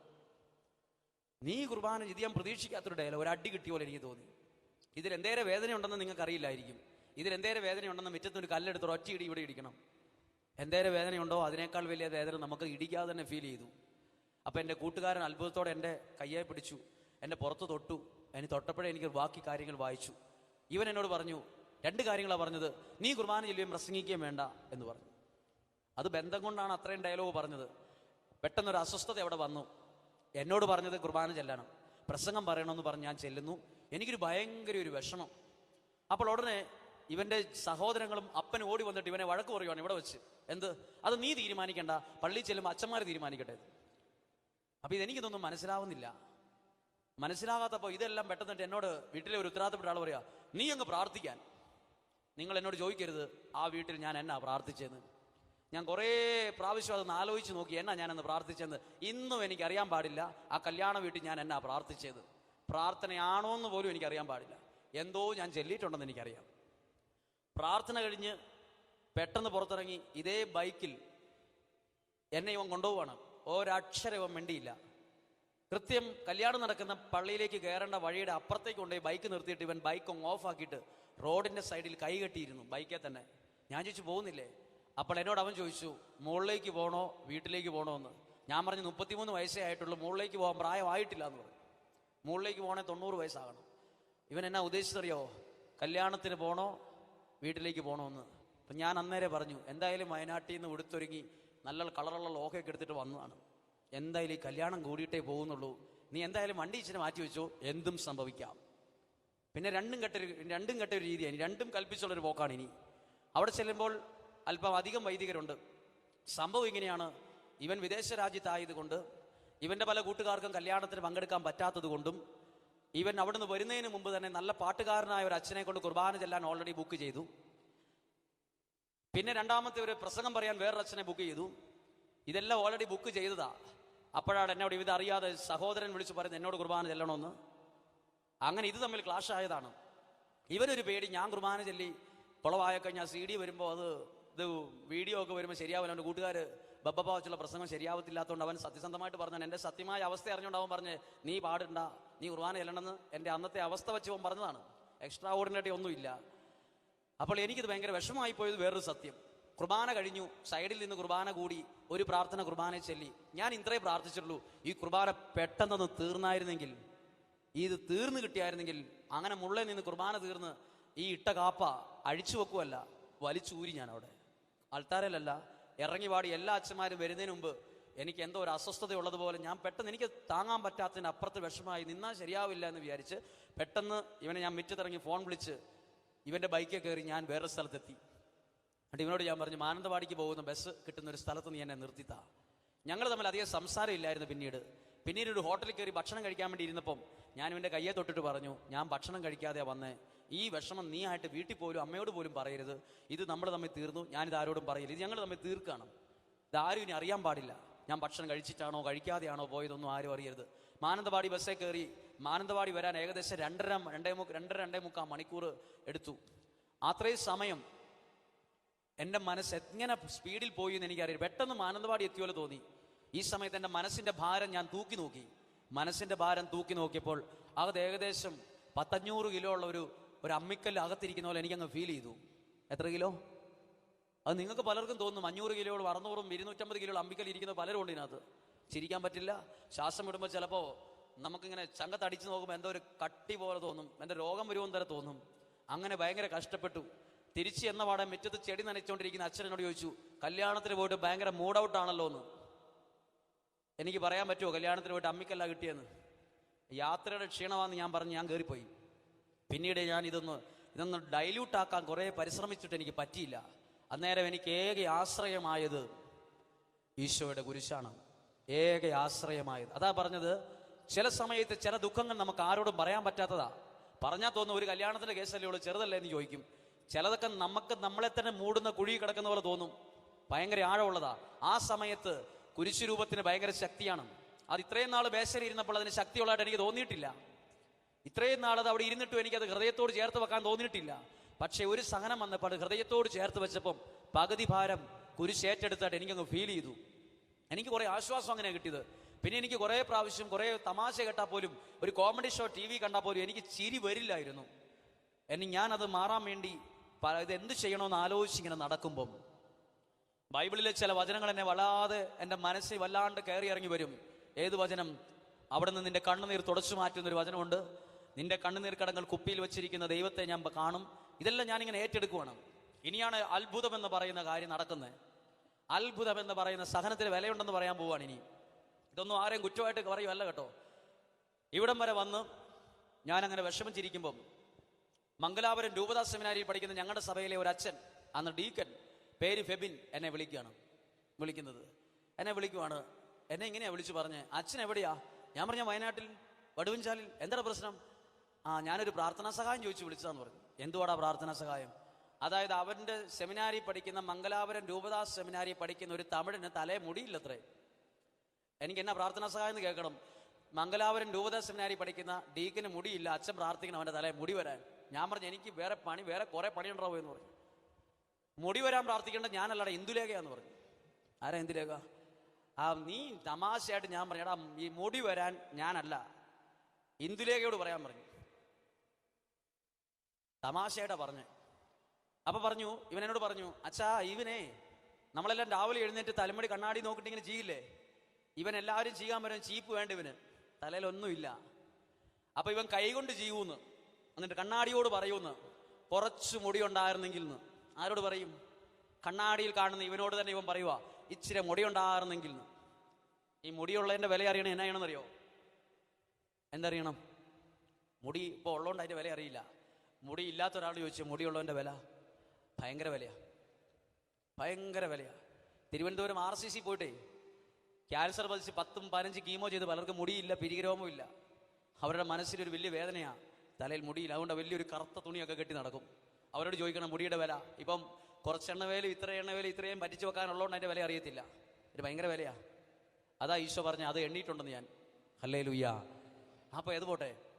അപ്പോ ഈ ഒരു കാര്യം ഇവൻ കേട്ട് തമാശയായിട്ട് ഞാൻ കരുതി, തള്ളിക്കളഞ്ഞു. പിന്നെ അവന്റെ തലയിൽ മുടി വരാൻ വേണ്ടി ഞാൻ പ്രാർത്ഥിക്കാൻ പോവല്ലേ. കുറച്ചു നാൾ കഴിഞ്ഞ് ഇത് ഞാൻ വിട്ടു, മനസ്സിനെ കളഞ്ഞു. അപ്പോൾ എനിക്കൊരു ഐഡിയ തോന്നുവാണ്, എൻ്റെ മനസ്സിലൊരു ഐഡിയ. പണ്ട് എൻ്റെ കൂടെ സെമിനാരി പഠിച്ച ഒരു മനുഷ്യൻ കാലെ കൊണ്ട എല്ലിമുള്ളിന്റെ വേദന ഏറ്റെടുത്ത് പ്രാർത്ഥിച്ചിട്ട് അത് അവൻ്റെ അപ്പച്ചൻ്റെ മദ്യപാനം മാറ്റിയതാ. എനിക്ക് മനസ്സിലൊരു പരീക്ഷണം നടത്താൻ തീരുമാനിക്കുകയാണ്. എന്താണെന്നറിയോ പരീക്ഷണം ഇതാ ചെയ്തത്. ഞാനിങ്ങനെ ചിന്തിച്ചു, എനിക്കൊരു കല്യാണത്തിന് പോയപ്പോൾ ഒരു അമ്മിക്കല്ല് കിട്ടിയിട്ടുണ്ട്. ഞാനത് പോസ്റ്റ് ഓഫീസിൽ കൊണ്ടിട്ട് മംഗലാപുരത്തിന് വിടാൻ പോവാ. ഇനി ആർക്ക്? ഇതുകൊണ്ട് എനിക്കൊരു വലിയ ഗുണമായിട്ടില്ല. അതുകൊണ്ട് ഞാനിങ്ങനെ മനസ്സിൽ പ്രാർത്ഥിച്ചു. പള്ളിയിൽ നിന്നല്ല പ്രാർത്ഥിച്ചത്, ഒരു വഴിയിൽ നിന്നാണ് പ്രാർത്ഥിച്ചത്. പ്രാർത്ഥനയല്ല, വെറുതെ മനസ്സിൽ പറയുക, ദൈവമേ എൻ്റെ മനസ്സിൽ കിടന്ന ഈ സഹനത്തിന് വല്ല വിലയുണ്ടെങ്കിൽ അത് ഏതോ ആ മംഗലാപുരത്ത് താമസിക്കുന്ന ആ വൈദിക വിദ്യാർത്ഥിക്ക് തലമുടിയായിട്ട് വന്നോട്ടെ, എനിക്ക് വേണ്ട. എന്തേലും ഗുണമുണ്ടെങ്കിൽ. ഞാൻ പിന്നെ ഇതിനെക്കുറിച്ച് മുടി വന്നോ ഇതൊന്നും അന്വേഷിക്കാൻ പോയിട്ടില്ല. ഒരു ശവോടക്കിന് ഞാൻ ചെല്ലുമ്പോൾ ഫെബിൻ എന്ന് പറയുന്ന ആൾ അപ്പുറത്ത് നിൽക്കുന്നു. അപ്പോൾ ഇവൻ എന്നെ കണ്ടപാടെ പറഞ്ഞു, കണ്ടിട്ടേ പോകാവുള്ളെന്ന്. അപ്പോഴേ എനിക്ക് മനസ്സിലായി, ഈ അമ്മിക്കല് വേണ്ടി പുള്ളിക്ക് എന്തോ പരിക്ക് പറ്റി, എന്തോ വയ്യാണ്ട് കിടക്കുകയെന്ന് തോന്നി. ഞാൻ പതുക്കെ മുങ്ങി അവിടുന്ന്. ഞാൻ പറഞ്ഞു കാണാൻ ഒത്തില്ലെന്ന്. പിന്നീട് ഫോൺ വിളിച്ചു പറഞ്ഞു. ഞാൻ പെട്ടെന്ന് പറഞ്ഞു, ഇവനെ കാണാൻ ഞാൻ നുണ പറഞ്ഞു. ഞാൻ അവിടുന്ന് മുങ്ങി. അടക്ക് കഴിഞ്ഞപ്പോൾ എന്നെ കാണണമെന്ന് പറഞ്ഞായിരുന്നു സ്നേഹത്തോടെ. പിന്നീട് ഞാൻ ഫോൺ വിളിച്ച് ചോദിച്ചു, എനിക്ക് കാണാൻ പറ്റിയില്ല, എന്തുവാ കാണണമെന്ന് പറഞ്ഞു ഞാൻ ചോദിച്ചു. അപ്പോൾ ഇവൻ പറയുകയാണ്, അച്ഛാ അവൻ്റെ തലയിൽ മുടി വന്ന വിവരം സന്തോഷത്തോടെ പറയാൻ വേണ്ടിയാ. അപ്പം ഞാൻ പറഞ്ഞടാ, കരിസ്മാറ്റിക്കാരെ നീ കളിയാക്കരുത്, കരിസ്മാറ്റിക്കാരെ കളിയാക്കരുതെന്ന് ഞാൻ പറഞ്ഞു. കരിസ്മാറ്റിക്കാരെ കളിയാക്കിയതല്ലെന്ന് പറഞ്ഞു. എനിക്കത് അത്ഭുതമാണ്. ഞാൻ പറയട്ടെ, അമ്മിക്കല്ലിന് ഇത്രയും വിലയുണ്ടെന്ന് ഇപ്പോഴാണ് അറിഞ്ഞ്. അതുകൊണ്ട് ഇന്ദുലാക വേണ്ട കേട്ടോ, അമ്മിക്കല്ല് ഇച്ചിരിച്ച് അരച്ച് തേച്ചാൽ മതി, തലമുടി വരും. ആരും അമ്മിക്കല്ല് എടുക്കാൻ പോകരുത്. പറഞ്ഞേ ഹല്ലേലൂയ. ഞാൻ പറഞ്ഞത്, നമ്മുടെ ഹൃദയത്തിനകത്തിരിക്കുന്ന സഹനം ഈശോയുടെ കുരിശിനോട് ചേർത്ത് വയ്ക്കുമ്പം അതപ്പുറത്ത് മിറക്കിൾ, അത്ഭുതമായി മാറും. അതാ പത്രോസ്ലിഹ പറഞ്ഞ്, ദൈവചിന്തയോടെ സഹിക്കുന്ന സഹനം അനുഗ്രഹ കാരണമാകും. പറഞ്ഞേ ഹല്ലേലൂയ. ഉറക്കെന്ന് പറഞ്ഞേ ഹല്ലേലൂയ. അടുത്തൊരു കാര്യം, കുറച്ചു നാൾ കഴിഞ്ഞപ്പോൾ ഈ സഹനമൊക്കെ മാറിക്കഴിഞ്ഞപ്പം ഞാൻ ഫ്രീ ആയി, സാധാരണ പോലെ ജീവിക്കാൻ തുടങ്ങി, മിണ്ടാൻ തുടങ്ങി. സംസാരിച്ചുകൊണ്ടിരിക്കുമ്പോൾ ഞങ്ങളുടെ ഓഫീസിലേക്ക് ഷാലോമിന്റെ ഓഫീസിൽ ഒരു കോള് വരുവാണ്. ഓഫീസിലെ സ്ത്രീ സഹോദരി അത് എടുത്തിട്ട് എന്നെ വിളിക്കുവാണ്, അച്ഛനെ ഷാലോം TV എന്ന് വിളിച്ചിരിക്കുന്നു. ഞാൻ പറഞ്ഞ, ചേച്ചി മാത്യു എന്ന് പേരുള്ള വേറെ അച്ഛന്മാര് പല സ്ഥലത്തുണ്ട്, എന്നെ ആയിരിക്കത്തില്ല ചേച്ചി, ഒന്നും കൂടെ തിരിച്ചങ്ങോട്ട് വിളിച്ച് ചോദിച്ചു നോക്ക്, വീട്ടുപേര് സെയിം ആണോ എന്ന് ചോദിച്ചു നോക്ക്. ഈ ചേച്ചി തിരിച്ചു വിളിച്ചപ്പോൾ വീട്ടുപേര് വയലാമണ്ണിൽ നിന്ന്. എന്നോട് പറഞ്ഞു, ഈ നമ്പർ തന്നെ അച്ഛനൊന്ന് ഷാലോമിലേക്ക് വിളിക്കാവോ? ഞാൻ ഷാലോമിലേക്ക് വിളിക്കുമ്പോൾ എനിക്ക് അവിടെ നിന്ന് കിട്ടുന്ന റിപ്ലൈ എന്നാണെന്നറിയാമോ? അവർ ചോദിക്കുവാണ്, ഷാലോമിൽ അച്ഛന്റെ പ്രഭാഷണം നടത്താൻ പറ്റുമോ എന്ന്. ആര്? കല്യാണത്തിന്റെ വീഡിയോയ്ക്ക് നിൽക്കാൻ നീ കുർബാന ചെല്ലണ്ട, നീ പ്രസംഗം പറയണ്ടെന്ന് പറഞ്ഞ് എന്നെ ഇപ്പൊ എവിടെ നിർത്തി? ഒരു കല്യാണ വീഡിയോ കണ്ടാൽ അത് 1000 പേര് പോലും കാണില്ല, 10,000 പേര് കണ്ടോട്ടെ. ഷാലോം TVയിൽ ദൈവവചനം പറയുന്നത് ലക്ഷക്കണക്കിന് ആളുകൾ എന്റെ ശബ്ദം കേട്ടു എന്നുള്ള വിശദ വിവരം ഞെളിഞ്ഞു പറയാൻ വേണ്ടിയിട്ടല്ല, ഒരു വീഡിയോയുടെ മുമ്പിൽ നിർത്താൻ ദൈവത്തിനൊരു പ്രത്യേകതയുണ്ട്. നമ്മൾ എവിടെ താണാലും ദൈവം ഉയർത്തും. അത് മനസ്സിലാക്കണം. എവിടെ താണാലും ദൈവം ഉയർത്തും. പത്രോശ്ലീഹ വെള്ളത്തിന്റെ മുകളിൽ കൂടെ നടന്നോ? നടന്നപ്പം എവിടെ താന്നുപോയി? വെള്ളത്തിൽ താന്നുപോയ ഈശോ പത്രോസിനെ എന്നാ ചെയ്തത്? താന്നുപോയ വെള്ളത്തിൽ പൊക്കി നിർത്തി. എന്നിട്ട് എടുത്തോണ്ടാണോ വള്ളത്തിൽ കയറ്റിയേ? എടുത്തോണ്ടല്ല കയറ്റിയത്. താന്നുപോയ വള്ളത്തിൽ ഈശോ പത്രോസിനെ ഇതേ വെള്ളത്തിൽ കൂടെ ഒന്നും കൂടെ നടത്തി എഴുതിയിട്ടുണ്ട്. എവിടെ താന്നുപോയാലും അവിടെ ഉയർത്തുകയും ചെയ്യും, അതിന്റെ മേലെ നടത്തുകയും ചെയ്യും. ആ ദൈവമാ എന്റെയും നിങ്ങളുടെയും ദൈവം. പറഞ്ഞേ ഹല്ലേലൂയാ. ഒരു കരം ഉയർത്തി ഉറക്കെന്ന് പറഞ്ഞേ ഹല്ലേലൂയാ. പ്രിയപ്പെട്ടവരെ, ഇനി അടുത്തത് ഒരു ശാലോൺ ടിവിയിൽ മാത്രമല്ല, പിന്നീട് ഇവിടെ വീഡിയോ എടുക്കുന്ന സനൂപ് എന്ന് പറയുന്ന വ്യക്തി ദൈവമായിട്ട് എനിക്ക് കൊണ്ട് തന്നൊരു വ്യക്തിയാണ്. ഒരു വീഡിയോ 1 മണിക്കൂർ 14,000 രൂപ 5,000 രൂപ വേണം യൂട്യൂബിൽ കൊടുക്കാൻ. ശരിക്കും പൈസ കൊടുക്കുവാണെങ്കിൽ പ്രതിഫലമേച്ച ഒരു വീഡിയോ ചെയ്യാൻ ഒരു സഹോദരൻ വരുന്നു. ഞാൻ ചോദിച്ചു, എന്തിനാണ് വീഡിയോ എടുക്കുന്നത്? എന്നെ പോലത്തെ പൊട്ടപ്രസംഗം നീ TV-യിൽ യൂട്യൂബിലൊന്നും ഇട്ടേക്കരുത്. അതിനേക്കാൾ പ്രഭാഷണം നടത്താൻ കഴിവുള്ള 1000 കണക്കിന് വൈദികരുണ്ട്. ഇവൻ പറഞ്ഞ വെച്ചാൽ വെറുതെ ഒന്ന് ഇട്ട് നോക്കാം. പിന്നീട് ഇട്ട് നോക്കിയിട്ട് 10,000 ലക്ഷങ്ങൾ കാണാൻ ഇടവന്ന് ദൈവവചനം പറയുമ്പോൾ എൻ്റെ കഴിവിൽ എന്നേക്കാൾ കഴിവുള്ള, ഡിഗ്രിയുള്ള, ബുദ്ധിയുള്ള, വിവരമുള്ള ആളുകൾ ഇരിക്കൊണ്ട് 90% എന്നേക്കാൾ മുകളിൽ എല്ലാവിധത്തിലും നിൽക്കുന്നവരാണെന്ന് എനിക്ക് 100% ഉറപ്പുണ്ട്. പക്ഷെ എന്നെ ഇവിടെ നിർത്തിയെന്നറിയാമോ? ഒരു കാലത്ത് അറിഞ്ഞോ അറിയാതെയോ ഏറ്റെടുത്ത സഹനം എന്നെ കൊണ്ടുപോയി അഭിമാനത്തോടെയാണ് നിർത്തിയിരിക്കുന്നത്. എവിടെ നമ്മൾ അപമാനിതനായോ അവിടെ ദൈവം അഭിമാനത്തോടെ നിർത്തും. അതുകൊണ്ട് ഞാൻ പറയും, ഒരു സഹനവും തകർച്ചയ്ക്കല്ല, അത് അപ്പം മുറിച്ച പോലെയുള്ളൂ. ഇപ്പം മുറിക്കുമ്പോൾ ഒരു വേദനയുണ്ട്, പക്ഷെ അത് അത്ഭുതമാക്കി ദൈവം മാറ്റിയിരിക്കും. ഒന്ന് പറഞ്ഞേ ഹല്ലേലൂയാ. അവർക്ക് പറഞ്ഞേ ഹല്ലേലൂയാ. ഈ ദൈവവചനം പറയാൻ തുടങ്ങിയ പിന്നെ ഉണ്ടല്ലോ, ഞാൻ പണ്ട് കാലത്ത് ഒരു നല്ല ഫുഡ് കഴിക്കണമെന്ന് ആഗ്രഹിച്ചു. ഇപ്പോൾ ഏറ്റവും നല്ല ഫുഡ് വരെ ഞാൻ കഴിച്ചു. നല്ല ഒരു കട്ടിലേക്ക് കിടക്കണമെന്ന് ഞാൻ ആഗ്രഹിച്ചു. ഇപ്പോൾ താമസിക്കുന്ന ഞാൻ വീട്ടിൽ വളരെ ഗംഭീരമായ ഒരു വീട്ടിൽ AC ഇട്ടാണ് കിടക്കുന്നത്. ഏത് വീട് എനിക്ക് അത് പിടിപാടില്ല. പക്ഷെ ഞാൻ ഓർത്ത് ദൈവം ഇത് എന്ത് വലിയ കട്ടില, 3 പേർക്ക് കിടക്കാനുള്ള വലിയ കട്ടിലല്ല. പണ്ടൊരു മര്യാദയ്ക്കൊരു ആടുന്ന കട്ടിലെ കിടന്നാൽ മതി എന്ന് ചിന്തിച്ചിട്ടുണ്ട്. ആടുന്ന കട്ടിൽ 4 കാലം ബലമുണ്ട്, കവുങ്ങിന്റെ കാലാണ് മതി എന്ന് വിചാരിച്ചിട്ടുണ്ട്. പക്ഷെ ഇന്ന് ദൈവം എന്നെ ഇന്ന് വരെ കയറാത്ത കാറെ കയറി, ഇന്ന് വരെ കിടക്കാത്ത കട്ടിലെ കിടന്നു, ഇന്ന് വരെ പുതയ്ക്കാത്ത പുതിയനം പുതപ്പ്, ഇന്ന് വരെ 100 കണക്കിന് ആളുകളുടെ ഫോട്ടോ എടുത്തു. ഒരു വീഡിയോയ്ക്ക് നിൽക്കാൻ കൊള്ളിയല്ലെന്ന് പറഞ്ഞ് മാറ്റി നിർത്തി എന്നെയാന്ന് ഓർക്കണം. അതാ ഏറ്റവും വലിയ അത്ഭുതം. പ്രിയപ്പെട്ടവർ, ഞാനിന്ന് വിശ്വസിക്കുന്നത് എൻ്റെ ഇല്ലാക്കഥ പറഞ്ഞതല്ല, എനിക്ക് അയ്യോഭാവം കിട്ടാൻ വേണ്ടി പറഞ്ഞതല്ല. ഞാൻ നിങ്ങളോട് പറഞ്ഞത് അവന്റെ മുറിവിനാൽ സൗഖ്യമുള്ളവനായി എന്ന് പറഞ്ഞതുപോലെ ഇവിടെ ഇരിക്കുന്ന ഒത്തിരി പേര് വേദനയുള്ളവരും വേദന തിന്നുന്നവരും കയ്പ് നീര് കടിച്ചിറക്കുന്ന പോലെ പെട്ടെന്ന് ഇറക്കുന്നവരൊക്കെയാ. ഒന്നും പേടിക്കണ്ട. ആദ്യം പറഞ്ഞ വചനം എന്നാ, സകലതും നന്മയാക്കി മാറ്റും. പറഞ്ഞേ ഹല്ലേലൂയാ. ഉറക്കെന്ന് പറഞ്ഞേ ഹല്ലേലൂയാ. ഒരു കരം ഉയർത്തി ഉറക്കെന്ന് സന്തോഷത്തോടെ പറഞ്ഞേ ഹല്ലേലൂയാ. സഹനത്തിന് വിലയുണ്ട്. പറഞ്ഞേ ഹല്ലേലൂയാ. ഒരു സഹനത്തിലും പതരരുത്. പറഞ്ഞേ ഹല്ലേലൂയാ. സഹനത്തിലെല്ലാം തീർന്നു എന്ന് പറയരുത്. ഹല്ലേലൂയാ. ദാനിയേലിന്റെ വാക്കൊന്നും കൂടെ കേട്ടെ. ദാനിയേൽ പറഞ്ഞു, ഈ കുഴി കിടക്കുന്ന എന്നെ നാട്ടുകാർ ഓർത്തില്ല, കുടുംബക്കാർ ഓർത്തില്ല, സഹോദരങ്ങൾ ഓർത്തില്ല, നീ ഓർത്തല്ലോ എന്ന്. അത് 10 പ്രാവശ്യം ചുമ്മാ മനസ്സിൽ പറ. അത് തന്നെ സൗഖ്യമാ. ചുമ്മാതെ എന്നാ വീട്ടിൽ പോകുന്നവരെ, ദൈവമേ നീ എന്നെ ഓർത്തല്ലോ, ദൈവമേ നീ എന്നെ ഓർത്തല്ലോ എന്ന് ചുമ്മാ ബസ്സിലിരിക്കുമ്പോഴും കാറിലിരിക്കുമ്പോഴും 10 പ്രാവശ്യം പറ. അത് തന്നെ മനസ്സിന്റെ അകത്തെ കുറെ വിഷമങ്ങളെ സുഖപ്പെടുത്തൂന്ന്. പറഞ്ഞേ ഹല്ലേലൂയാ. ഈ ദൈവമാ നമ്മുടെ ദൈവം. നമ്മുടെ ദൈവത്തെ ശരിക്കും നമുക്കറിയില്ല. ഒന്നും കൂടെ പറഞ്ഞ് നിർത്താം. പത്രോശ്ലീഹ വെള്ളത്തിന്റെ മുകളിൽ കൂടെ പോയി, പുള്ളി താന്നുപോയി ശ്വാസം മുട്ടിന്ന് എഴുതിയിട്ടില്ല അതിനകത്ത്. കയ്യെ പിടിച്ചിട്ട് ആ വെള്ളത്തിൽ താന്നു പോകുന്ന വെള്ളത്തിൽ പിടിച്ചങ്ങോട്ട് നിർത്തിയിട്ട് പൊക്കിയെടുത്തു എന്നല്ല, അതേ വെള്ളത്തിൽ ഞാൻ ഈ പലകപ്പുറത്തോടെ നടക്കുന്ന പോലെ തന്നെ ഈശോ നടത്തിയിട്ട് ആ വള്ളത്തിൽ കയറ്റി. ഇതാര് കണ്ടു? താന്നു പോകുന്നതും ആ വള്ളത്തിലിരിക്കുന്നവർ കണ്ടു, പിടിച്ച് നടത്തുന്നതും ആ വള്ളത്തിലിരിക്കുന്നവർ കണ്ടു. നമ്മൾ താന്നു പോകുന്നവർ കണ്ട് കുറെ പേര് ചിരിച്ചിട്ടുണ്ട്. പക്ഷെ ദൈവം പിടിച്ച് അതിന്റെ മുകളിൽ കൂടെ നടത്തുന്നത് അത്ഭുതത്തോടെ കുറെ പേര് കാണുന്നുമുണ്ട്.